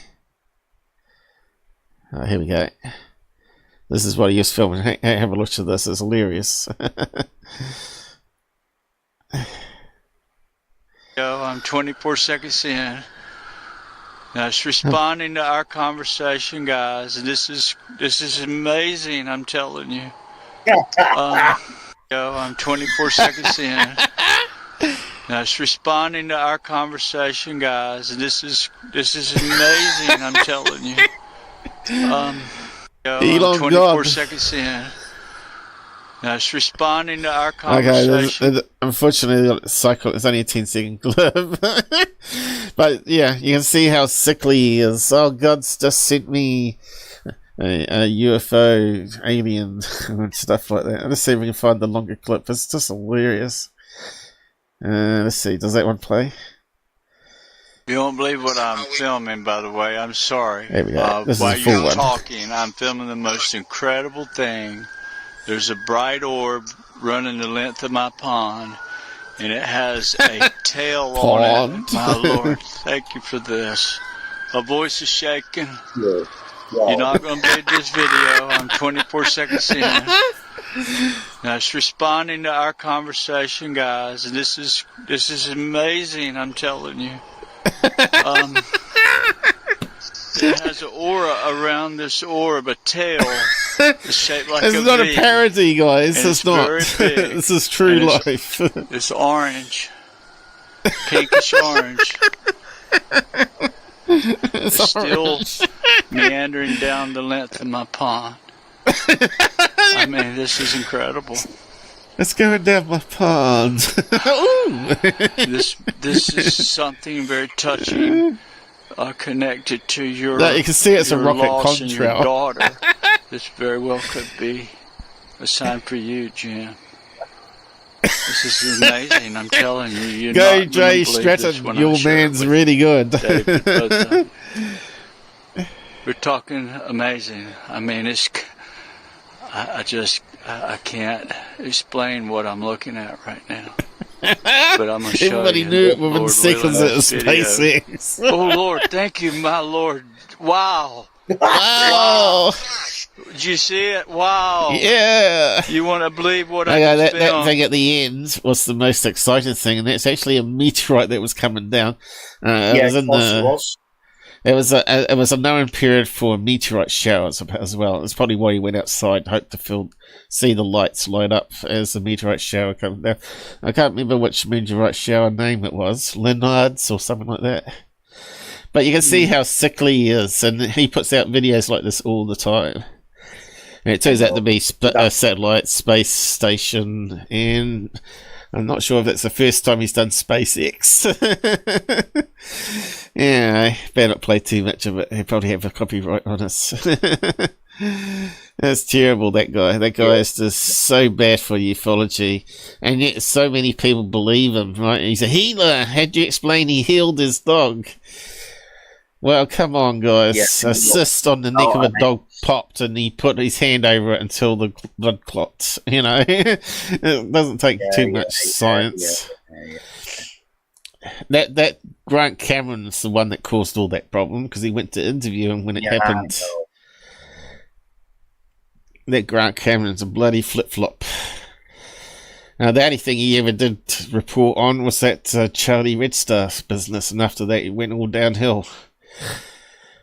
But there are people out there in MUFON that actually like him, like Earl Grey, which I don't understand. I really don't.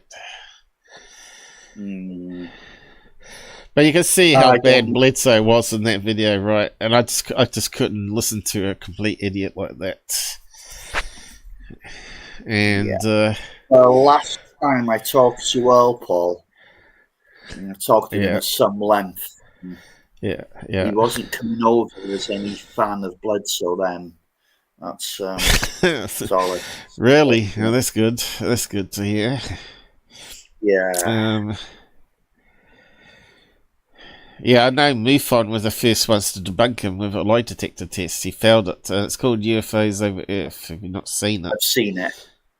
And it's called the Fae something rather, where he lives. I think it's episode 1 actually.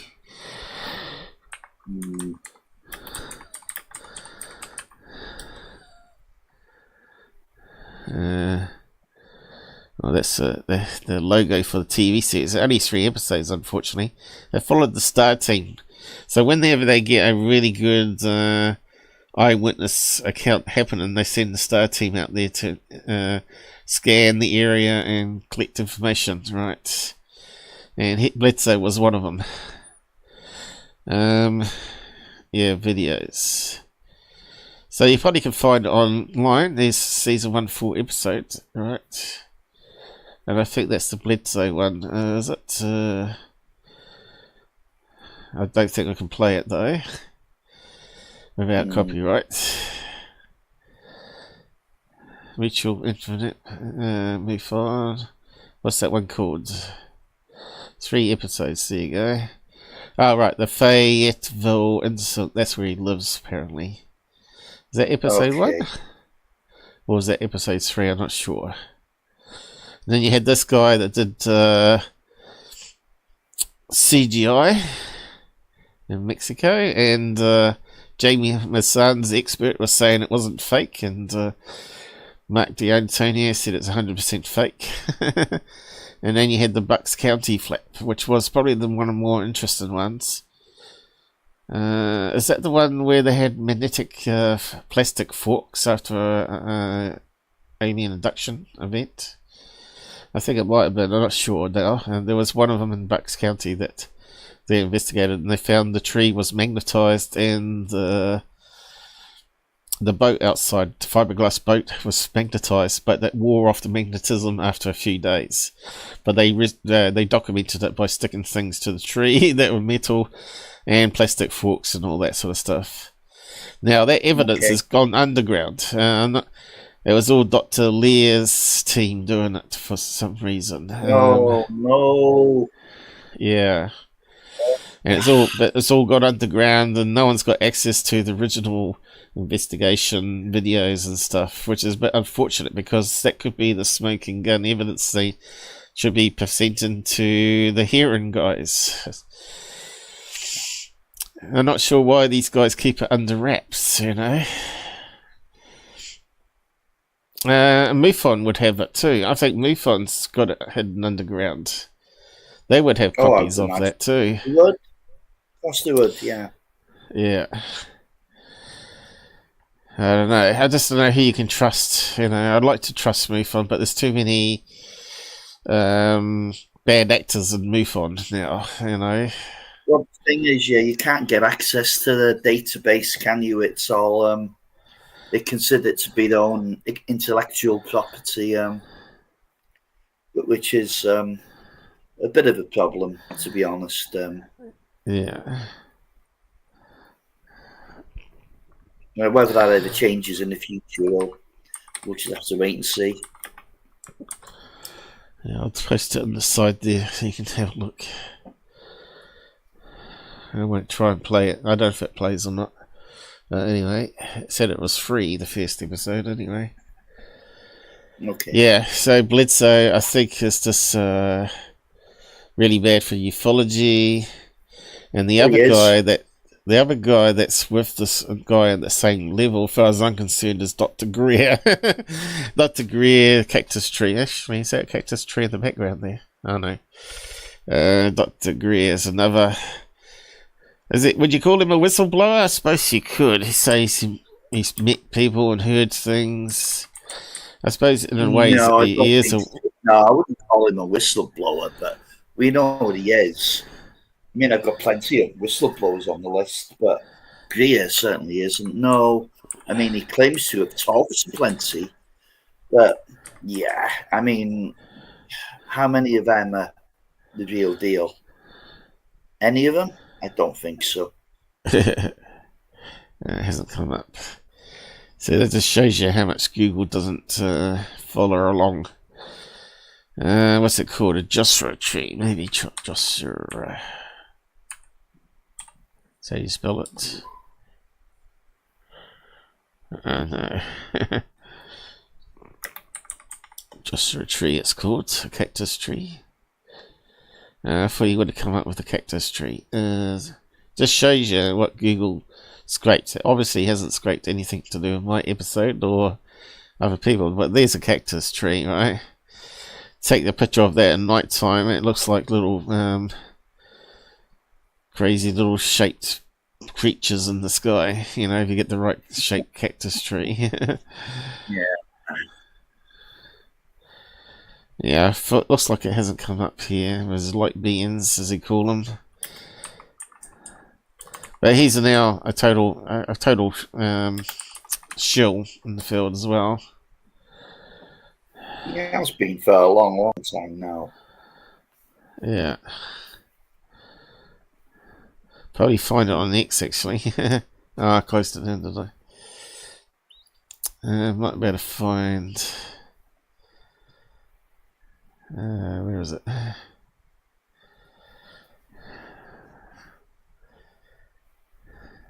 Might still be able to find it here. Search. It's very slow, X nowadays.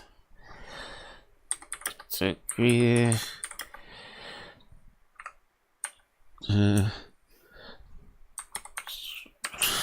Tree. Not sure on the spelling. X doesn't correct the spelling, does it?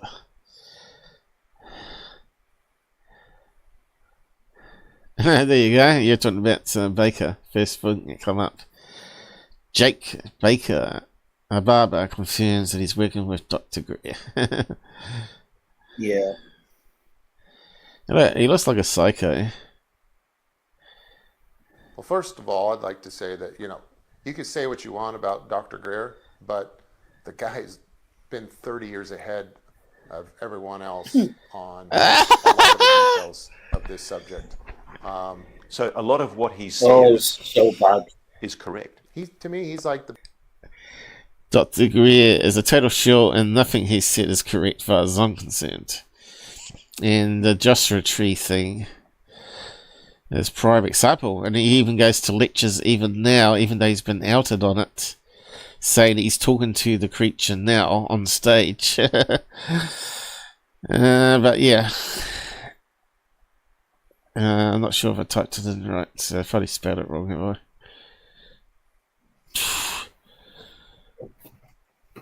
Cactus tree, maybe.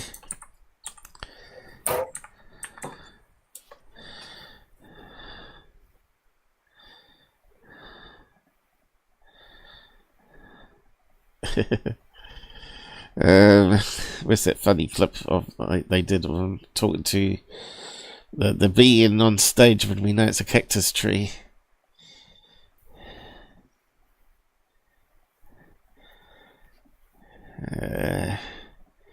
See, I like sort of words.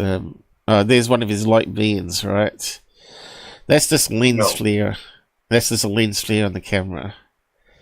There's a bright light source somewhere, like probably a campfire, and it's just made a flare on the camera, and they just rotated it around, photoshopped it. They may have tweaked it up a wee bit. You can see there. There's obviously on low light there, and they've probably put it through Photoshop, tidied it up a wee bit, saying that's the light beam that he's talking to, which is a lens flare.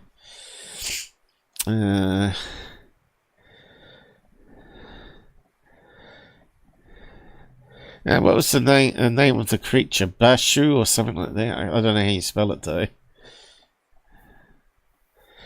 Look at the funny shapes you get in the desert of things, You can see how you could be mistaken for someone standing in the distance when it turns out to be, not a head and whatnot. Oh, here we go. Here's another one of this, which is actually one I've debunked, as you know. He says this is a creature that they filmed, a light being creature, and that's its head here and eyes, right? It kind of looks like a alien grey head, but if you rotate it around, you can see it's actually a woman. Let's see. I think they've played around with that one though. And they have little sort.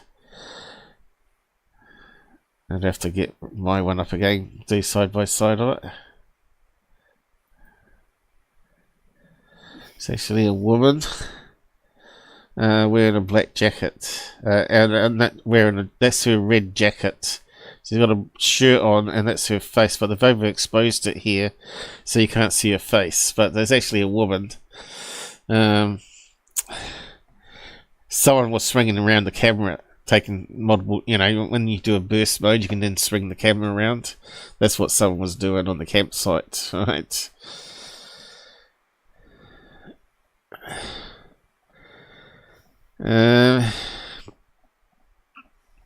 Yeah, the cactus one's not coming up.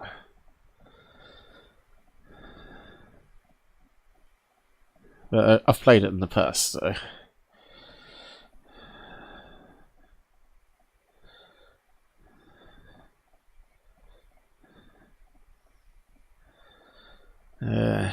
The scroll's not the best on this mouse. ET contact. Contact with the other one is a moth. They took a moth.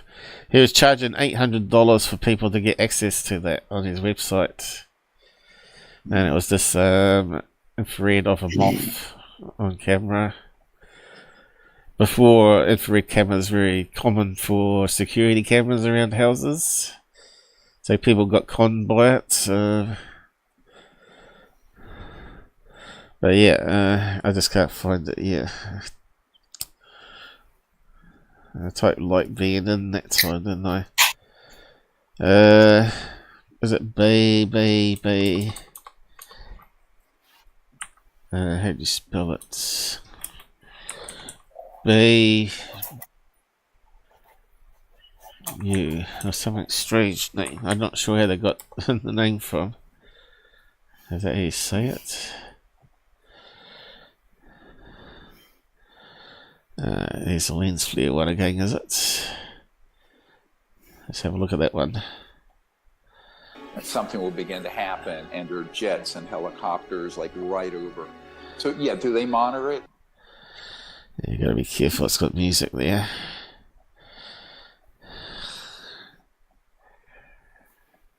Yeah, if anyone knows how to spell it, post it on the side. Yeah, not having much luck. I think probably if you Google it, I'll probably correct it.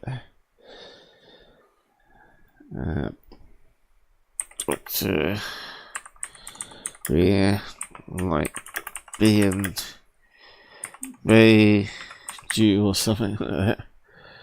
Let's see what comes up. Super Sim's playing up. You know, are you still using Google for a search engine? Yeah, I am. Oh, jeez. I thought it might have given it to us. Spelling the right name is most of the problem, isn't it? When it's a person's name or something, you know. Yeah, I can't help you there, Paul, because I'm not familiar with it. People out there will know who I'm talking about, but I'm not sure how you spell it. Yeah, it's a hoax. Once you know it's a hoax, just move on. Yeah, but you can't tell people it's a hoax, they just don't accept it. Oh, well, I mean, yeah, there's not much you can do about that, I'm afraid. Tree.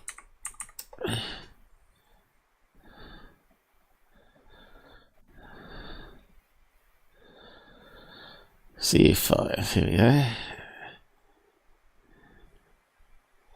Alright. Yeah, I didn't spell it right, did I? And X is not going to correct the spelling. It's not that intelligent yet. Well, if it's a place name, you've got no idea what the spelling's going to be. Yeah. Unless you know it.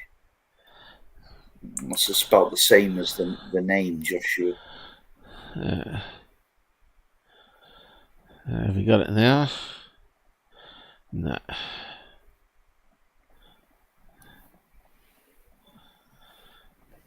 You see, I thought that would have been like easy to find.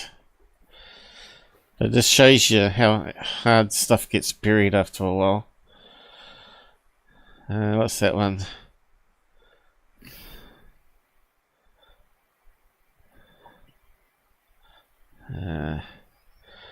Thought it might have been a funny thing.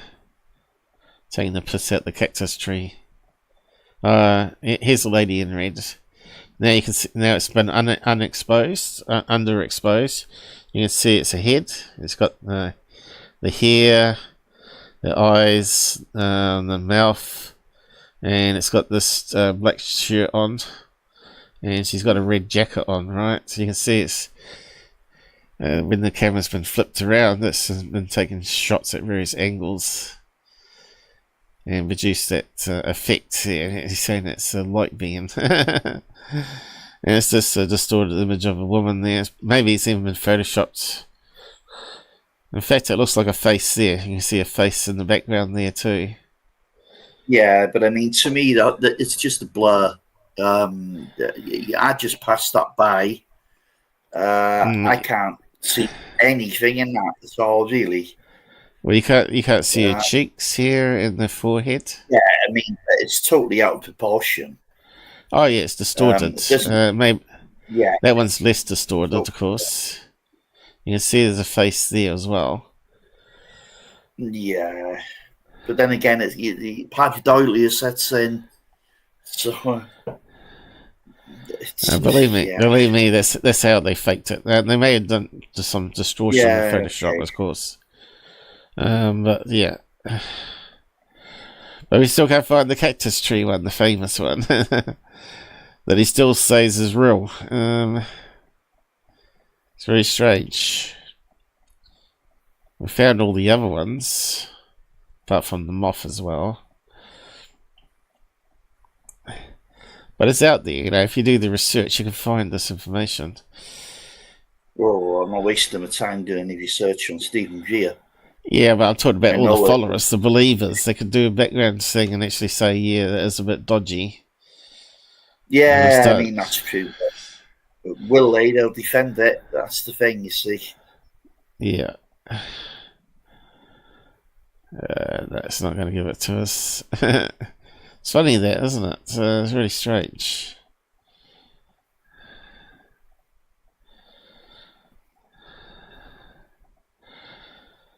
It's almost like X is helping him hide it. Like maybe people clicked on the various posts and got it suppressed, right? It's funny how we can't find it now. But anyway, it doesn't matter. Believe me, everything this guy does is a hoax and fraud. And him featuring and doing documentaries for his third phase of the moon should be all you need to know. That's why you can't take him seriously. Anyway, yeah, I interrupted your flow. Was there any other ones you wanted to add to the list? How are we doing for time? 2 hours? 2.5 hours so far? Let's have a quick look what I've got here. It was Clifford Stone. Remember Clifford Stone? Rings a bell. You have to remind me a wee bit on that one. Hold on a minute. Hey, Phil we'll B, 50. All right. Too late now. Thanks anyway, you're correct. That's funny how you spell it. By Jew. Oh, you got to put a link here, actually, Stephen. Okay, let's see. Can I copy the link? I'll make you click on that link. Let's see what happens. Alright, it's open in there.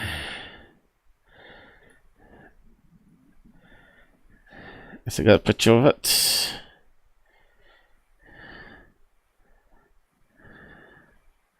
By Jew. Here we go. Is that the one?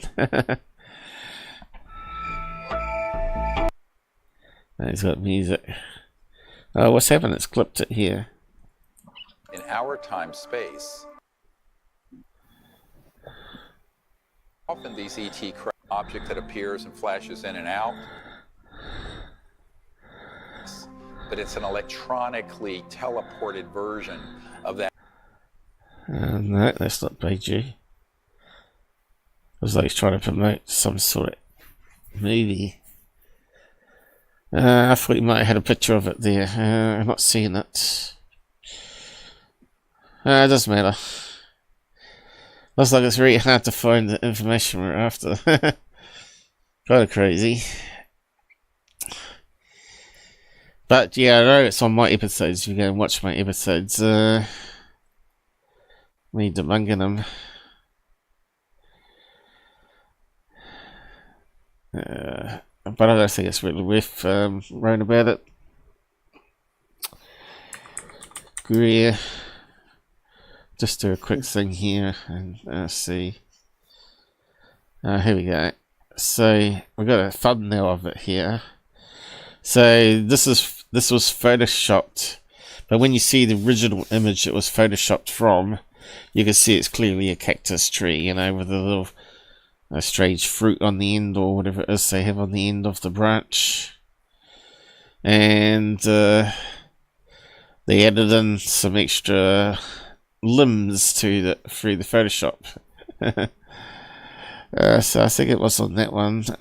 Light beams being exposed. Yeah, so there you go. That's the first episode. I'll post a link to it in case there's someone new watching that hasn't bothered watching me bust his balls on it.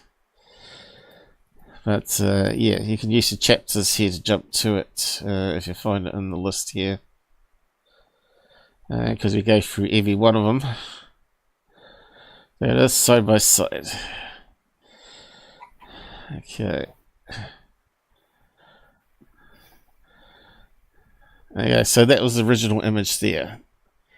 You can see it's got no leg, it's got no hand really, it's got no face.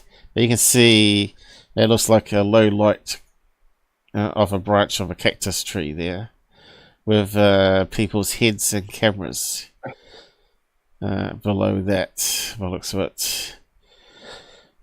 So yeah, and the final thing that ends up in the movie ends up being the other one, this one here. Right, the more improved, enhanced version. It looks like a face of a boy now, you see. What a total shill that guy is. Anyway, I just can't stand all these shills. They're just really bad. Do you know what? I honestly think it's more of a circus now than it's ever been, you know. Yeah, it's beyond us repairing it, I think, because no one's going to pay any attention to what we're saying here on this episode, even probably. It's just a shame. But anyway, you can go and check that out. I've posted it in the side comments there if you've not seen it before. Yeah, so you were carrying on with what was the guy's name? I'll type it in here. Yeah, don't type it in. I'll leave a link for you to his some of his claims here. All right. Don't see it posted yet. No, I'll put it in the side chat right now. Okay, I'll just open up that window again. They have a browser window.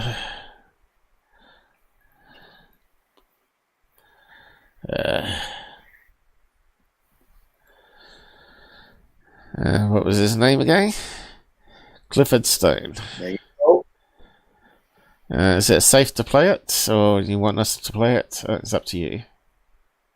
Yeah, it's a good reminder for people if they, or maybe if they're not familiar with him at all. Oh, that's an older. Yeah, I can't remember him now. Was he at National Press Club? Yeah, that's right. There's Greer next to him. So, what was bad about this guy? Well, there's a kind of a silver lining to this one. That's why I thought he was one of the more interesting ones. Yeah. Okay. Morning, ladies and gentlemen. My name's Clifford Stone. I was a Sergeant First Class, United States Army. I had a secret clearance with nuclear surety. I could get the clearance that I needed to do whatever it was that was necessary for me to do at the time on special operations when I was called in on those. What I'm referring to here is that I was involved in situations where we actually did recoveries of crash saucers, for lack of a better term, debris thereof. There were bodies that were involved with some of these crashes, also some were alive. While we were doing all this, we were telling the American public there was nothing to it. We were telling the world there was nothing to it. I'd like to go into detail on some of the cases about the nuts and bolts cases right here, but I will be available if you have any questions concerning my involvement in this. You can talk to Dr. Greer to arrange for me to get to talk to you. But the whole situation is, We've set back, we've told the American people that there's no such thing as UFOs. I've been involved where we have recovered these objects. We know them to be of extraterrestrials. In 1969, I had an event that happened to me while I was stationed at Fort Lee, Virginia. We went to Indiantown Gap, Pennsylvania. That would be my first exposure to any time that we would be recovering an unidentified flying object. When we went there, we already had people that was already in the facility. We were a backup team, which was supposed to be NBC because there was supposed to be some nuclear materials that was on board this craft. Later on, most people involved would have been were to be told that there was nothing on board it. It was nothing more than just a crash of one of our aircraft. I know better because I was one of the people that approached it with a Geiger counter to get surface readings. I was the first person to go ahead and see that there were bodies on it. That would be the first of approximately 12 events. UFO crashes are not events that take place every day. They're rare. I know we're not alone in the universe. I know that the absence of evidence is not evidence of absence. It's evidence that has been denied to the American people. Yeah, so do we do the playable of that? Yeah. January the 21st, I believe it was, 1953, a 4602nd came into existence. Which some really old footage there. Yeah, that's Wendell Stevens. Right. All these men are... Now, he was the pedo dude, wasn't he? That's right, yes. He's double convicted. I think he was convicted twice, wasn't he? I'm not sure. Yeah, there was kids giving testimony, which makes that solid case that he was up to no good. It's not just that. He pleaded guilty, Paul. But yeah. Oh, right. Yeah. Yeah. You know what his followers said, that the CIA had stitched him up. Right. Hey, Shelley, how's it going? Yeah. I recall the story. Okay. Cool. Yeah. Robert. Well, he also claimed he was at Kecksburg in 1966. Well, I had a look at his date of birth, and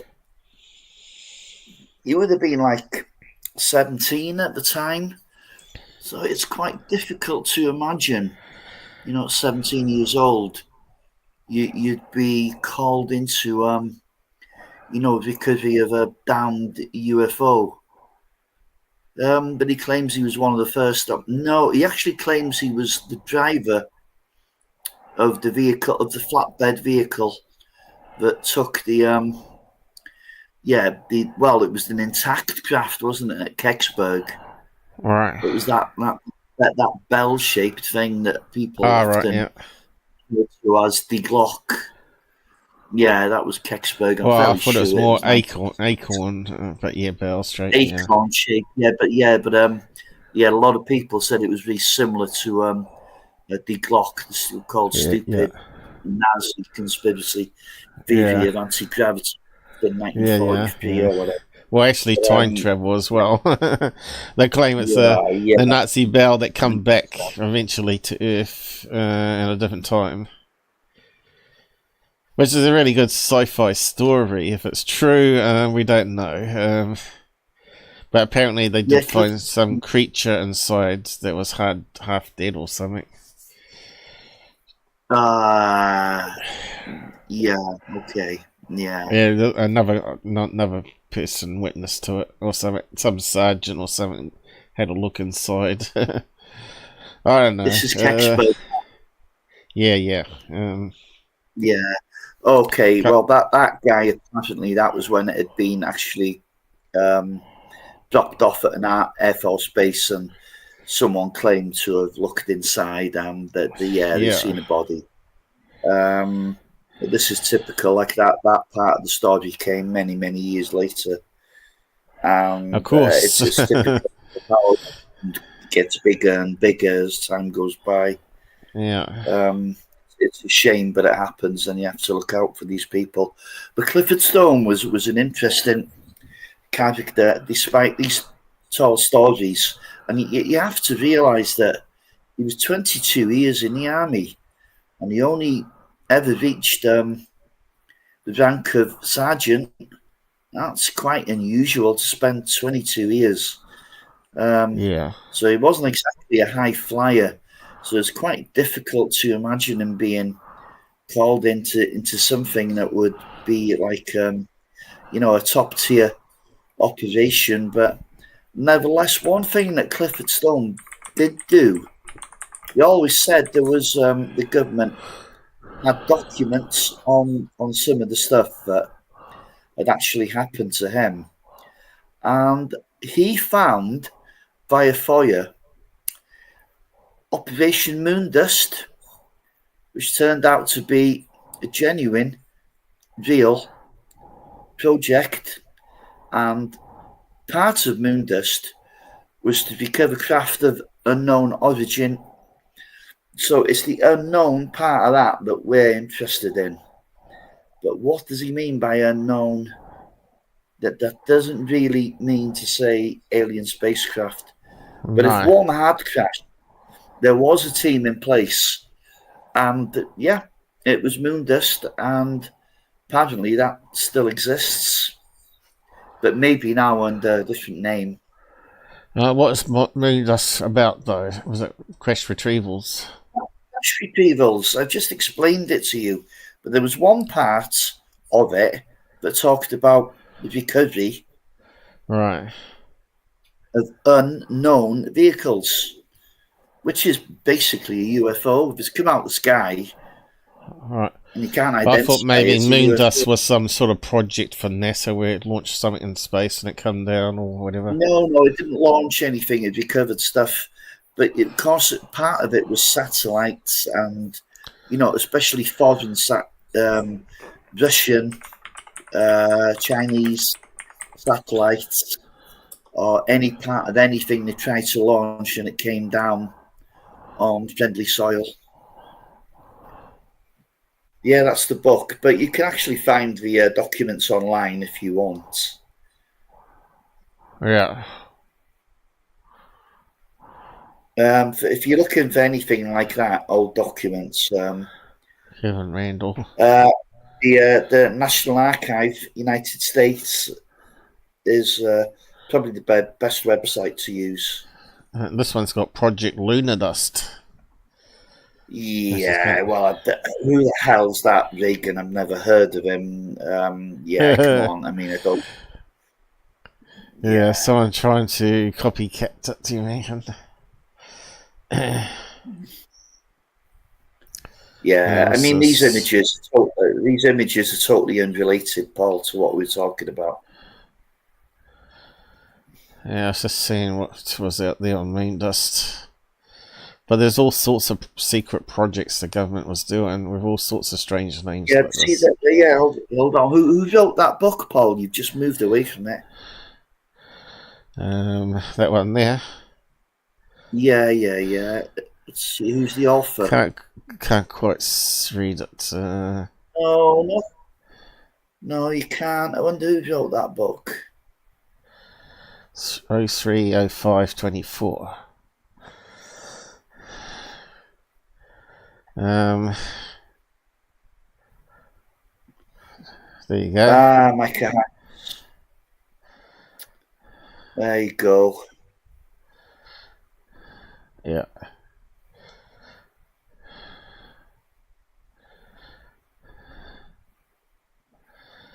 Anyway, carry on. I was just trying to bring up some images while you were talking. So, okay, I think some of Clifford Stone's, some of his stories were just a little bit too much.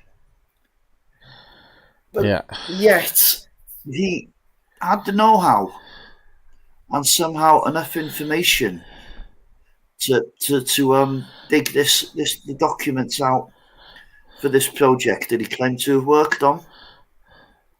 So it's hi Shelley. So he's kind of an interesting character, and he's kind of worth a mention. He's not a complete and utter bullshit. Okay. Would Lou reviews agree with you? Well, you can't argue with the fact that Moon Dust existed and Clifford Stone did find it. He would argue with the fact that Clifford Stone worked on it, and he would also argue with the fact that he recovered alien bodies, and which I certainly find a bit hard to believe. Yeah. The sergeant who claims he was at Kecksburg when he was like 17 years old. Yeah. Kevin Randall met up with him, and Clifford Stone was determined to meet him in a McDonald's, of all places. All right. So they met at McDonald's, and Clifford Stone turned up in full army uniform. And what that was about, I really don't know. Strange. And yeah. And then he went back to his house, and he pulled out these documents, and Kevin Randall was, don't show them to me if they're classified. Yeah, you can get into a lot of trouble for that. Yeah, they can put you in prison. Yeah, exactly, yeah. But what those documents were exactly, I don't know whether they were the Moon Dust documents. I don't think so. I think he found them at a later date. Yeah. He passed away in 2021. Right. But he's one of the more interesting whistleblowers out there. But again, he's talking about some of this stuff and nothing really happened to him. Yeah. Yes, so he may have overheard stuff and come across stuff and just embellished it, Yeah, that's right. And he was a good researcher, so he found the documents. Maybe he'd had a clue how to find them. And in fact, it may be that he was hired like a Doty anyway, Richard Doty, to release some of this information that's sort of declassified and create a stir out there, Okay. Yeah, but tell me what information that's out there that Doty has produced that's actually genuine. All we've got from him is probably some of the MJ12 papers. Yeah. And that overload of crap, Project Serpo. Yeah. Which have been proved to be hoaxes.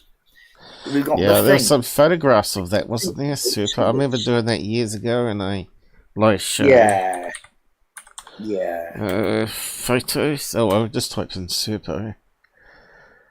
There were some crazy photographs that they claimed to be on a planet or something.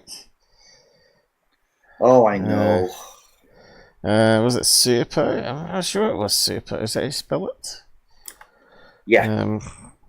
UFO photos.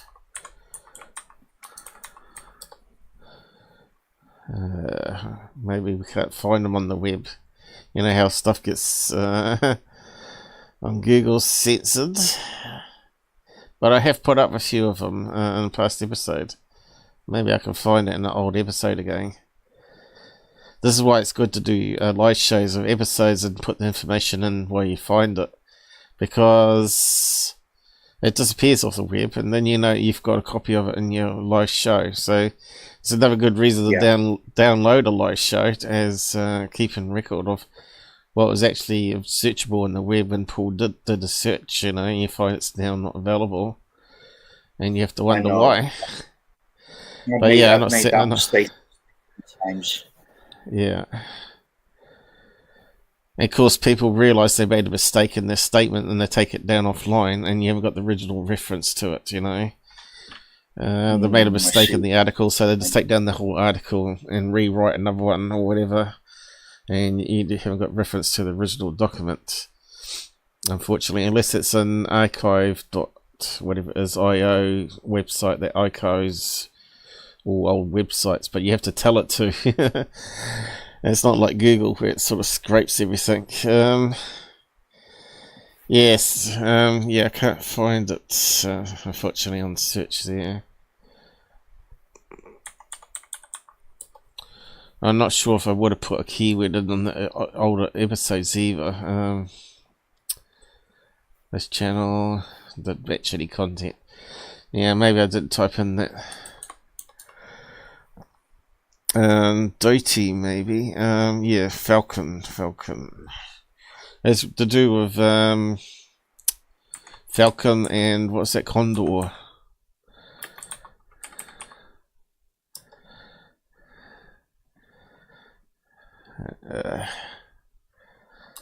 Falcon.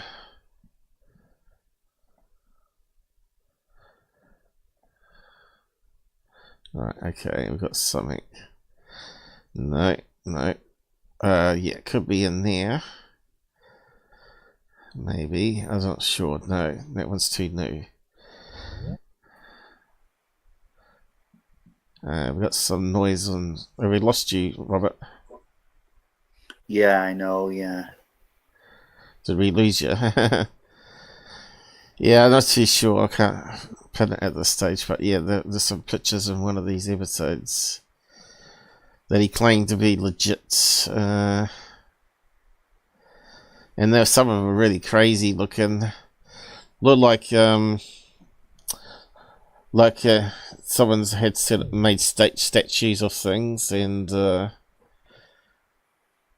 whatnot, and he took a photograph of it, and you're dropping out again. Wow. Yeah. Yeah. Looks like the men in black are trying to get you again. This always happens with you for some reason. Well, So I don't think so. It was real, so you shouldn't be too bothered about that. Yeah, so yeah, it'd be good. People don't even know about this stuff. We've covered it for years, right?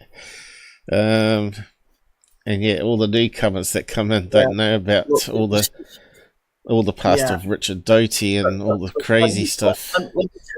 Yeah, but let me tell you something now. Just let me speak for a second here. Yeah, go ahead.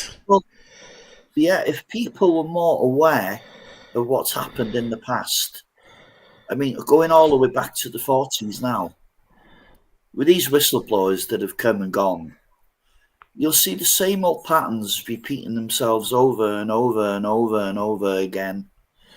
And you'll have far more idea of what's happening now and if it's genuine again, or is it the same old damn thing that's repeating over and over again, which it is, as far as I'm concerned. I'm not seeing anybody new with any new information come out. It's just the same old rinse and repeat. Yeah. If you're not aware of your history, there's no way you can see what's going on today, and there's certainly no way you can see the future. Yeah.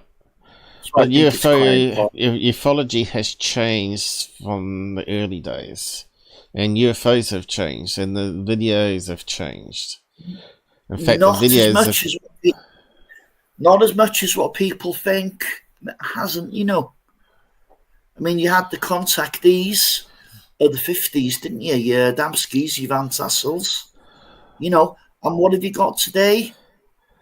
Chris Bledsoe, another contactee. Basically, we got spud cams.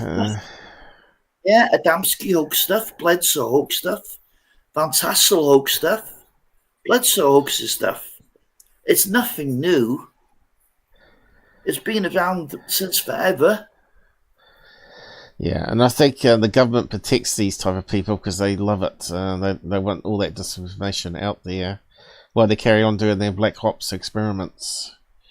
And that's the whole problem. That's the whole problem, though.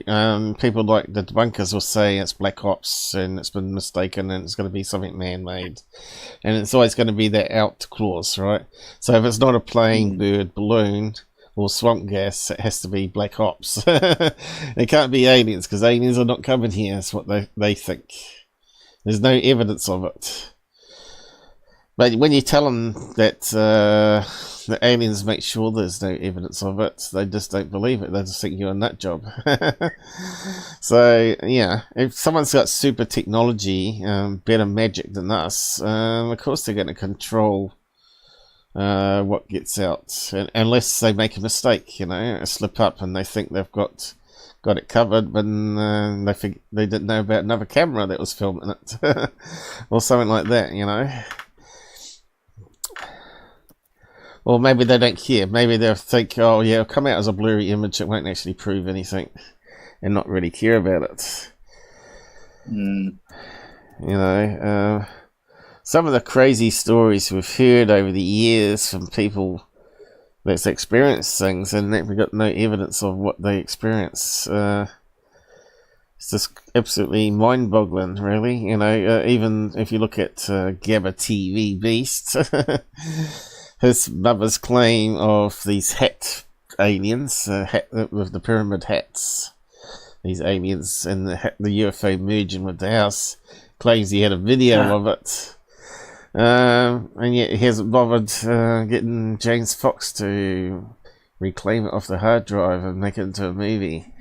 Because I'm sure if he had the evidence there, James Fox would love it.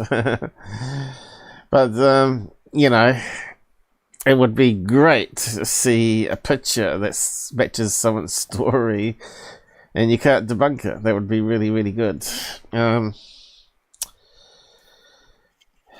You know, the thing is, we don't know about ancient Egyptian and Mayas and why they built the Nazca lines and all this sort of stuff. So there's got to be some missing history to all this. Oh, definitely. I totally agree with that. There's a lot we don't know. I often wonder, I mean, people take the mick out of Ancient Aliens, that TV show, and so they should. It deserves a lot of stick.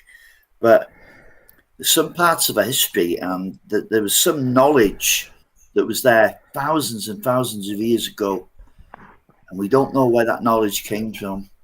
It's aliens, or whether we just had an advanced civilization that was wiped out in some kind of extinction event. I don't really know. But it's difficult to understand how a civilization before ours could become so advanced, you know, in those days, the pyramids and the Sphinx. And totally disappear. What, apart from something, disappear. Yeah. I mean, that's why Graham Hancock makes a really good money out of his shows on conspiracies and all that sort of stuff. But I think he might be right. I think maybe humans were around when he says they were. Was it like 13,000 years and then a meteorite come across and changed the world climate and wiped them out? Maybe there were sort of more advanced people than 13,000 years ago and we were wiped back to the ice.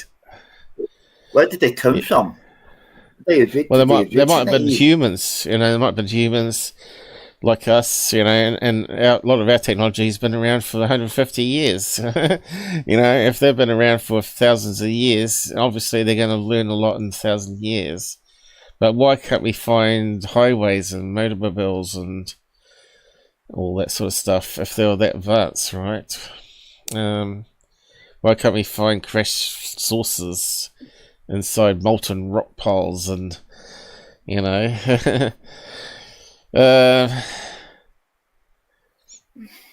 unless they're under the sea, of course. That could be the best place to hide a lost civilization that simply lived on another continent that simply just went under sea and just disappeared. That's the only explanation I can find. But there may have been some sort of trade between that continent and South America, which suggests some transfer of knowledge. So yeah, it's really possible. I can understand Graham Hancock theory would have a lot of famous people and believers following them and throwing money at them, of course, because they like that idea. But yeah, if a meteorite, which is meant to be one heading towards us for 2032, is a 2.4% chance that it's going to clip Earth, and they're now worried about it. So who knows? So maybe Elon Musk will have to advance a space program to launch droids on it with AI, and that sort of blows it off course a wee bit more, just to make sure it misses. So yeah, whether we'll be alive then, I don't know. But Yeah, so that's something to look forward to. What's going to happen in 2032? But there's some rumors that from Bledsoe that Jesus Christ is going to show himself on the 26th of March, 2026. Was it 2026? And yeah, then later on in that documentary, he said, "This is the one I watched last night." He said, "Disclosure was coming this year." Yeah, right. Okay. We've heard that so many times now from UFO Jesus of all people. What's his name? Ryan something rather. Anyway.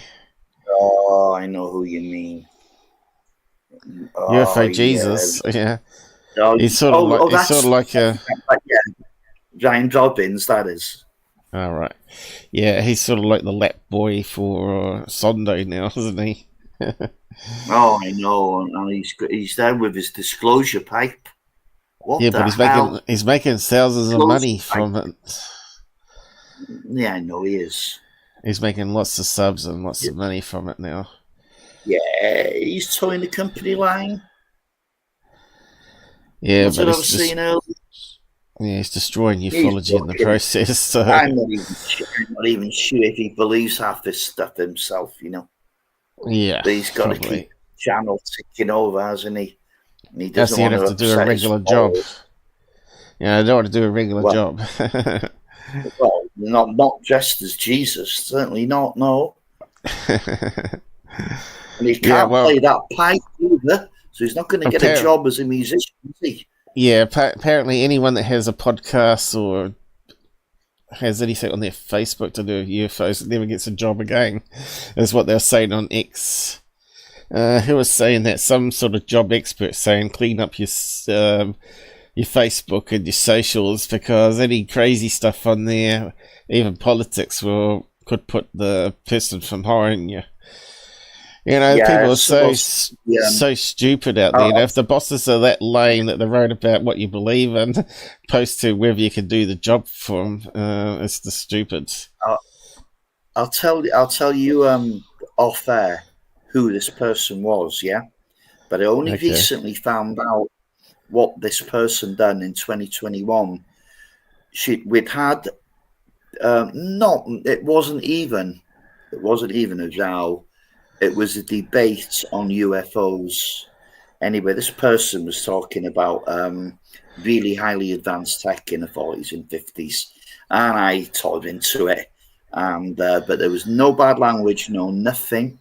And as a result of that, this person actually said, "Well, can I contact you? We can talk about it. Somewhat, we can talk about it. You can phone me. I'll give you my phone number." I says, "Well, you can find me and on Facebook." So basically, this person found me on Facebook. Okay, found the pictures that she thought she could use, a couple of conversations, and then launched a smear campaign against me, which didn't really work out. This stupid person, she done that. Giving it away, nearly. But this person done this in 2021, and then the same person was stupid enough, to send me a friend request in 2024. Well, that's when I found out. That's what I found out what they'd done.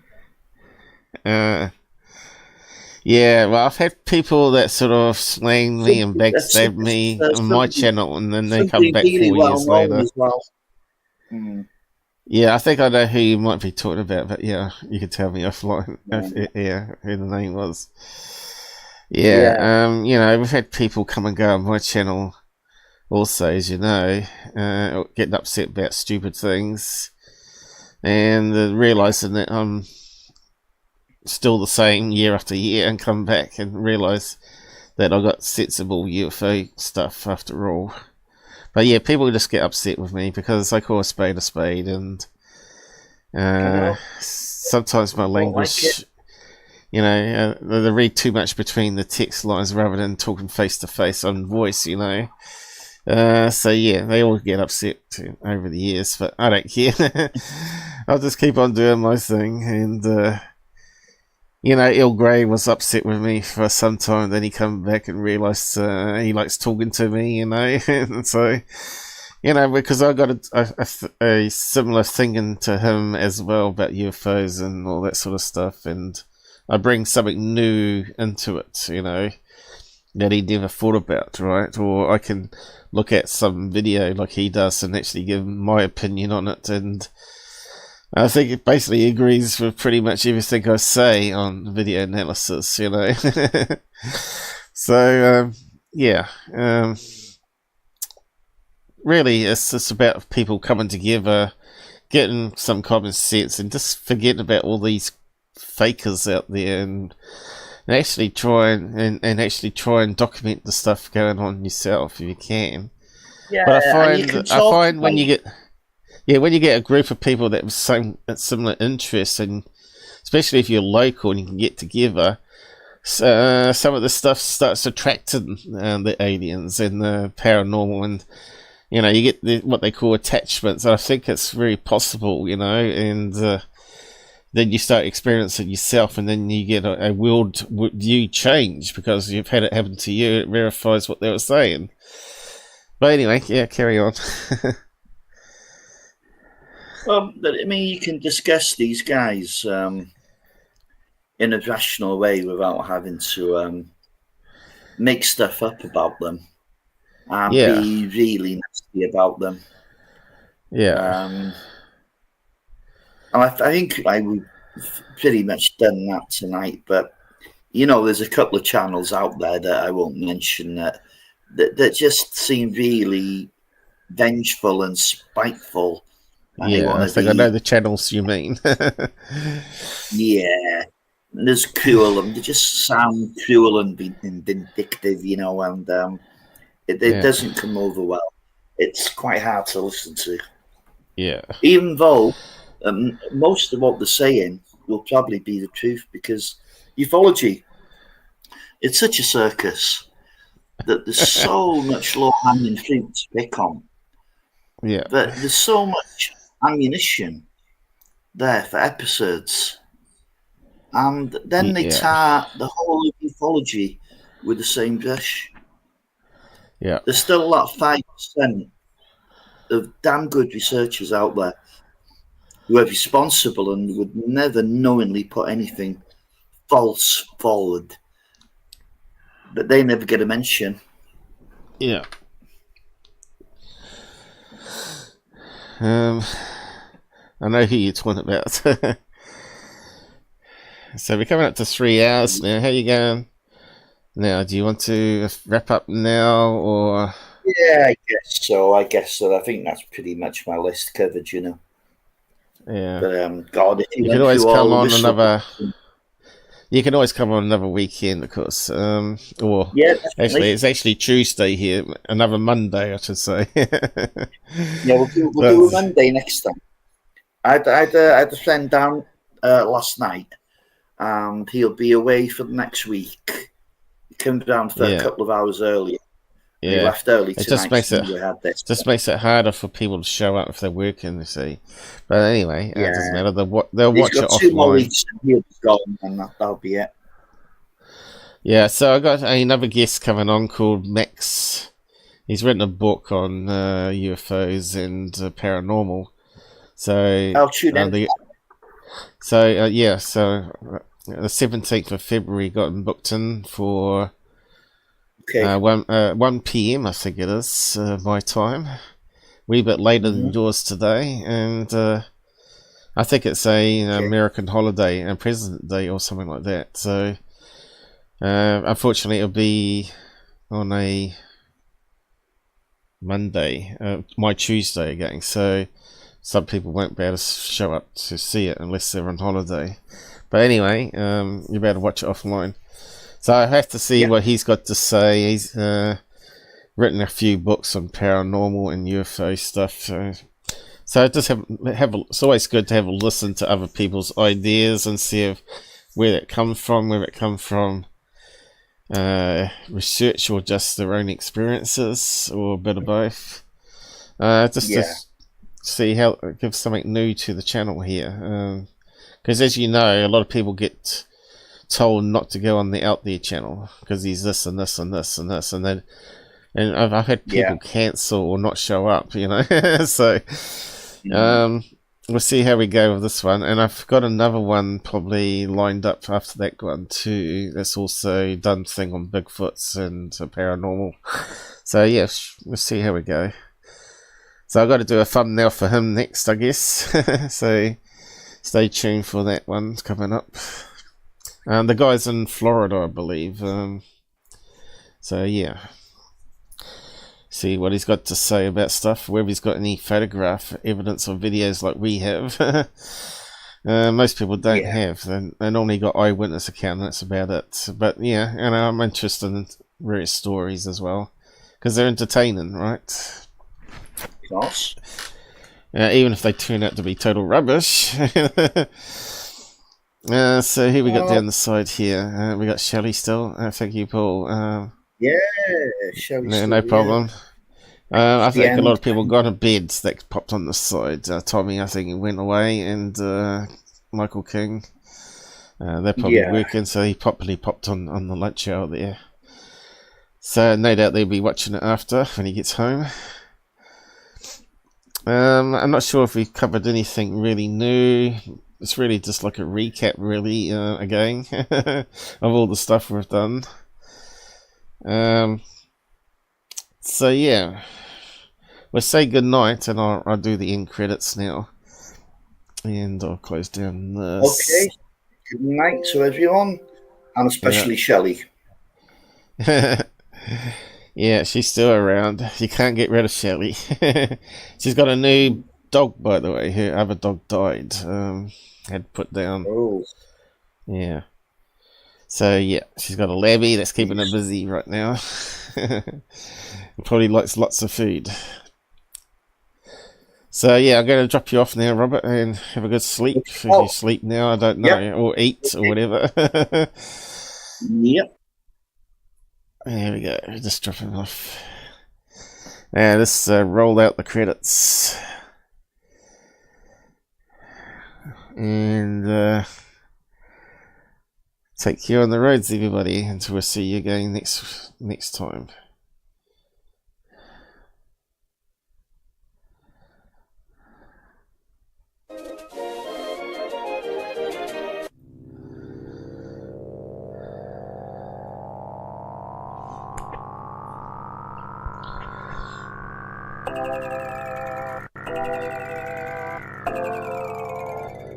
It's always good to have Robert on. I hope you enjoyed him.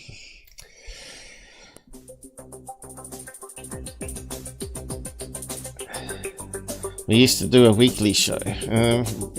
As I said, I was only going to do 2 shows a month. Already it's up to 3, I think. So there you go. You can never predict things, what you're going to do in ufology.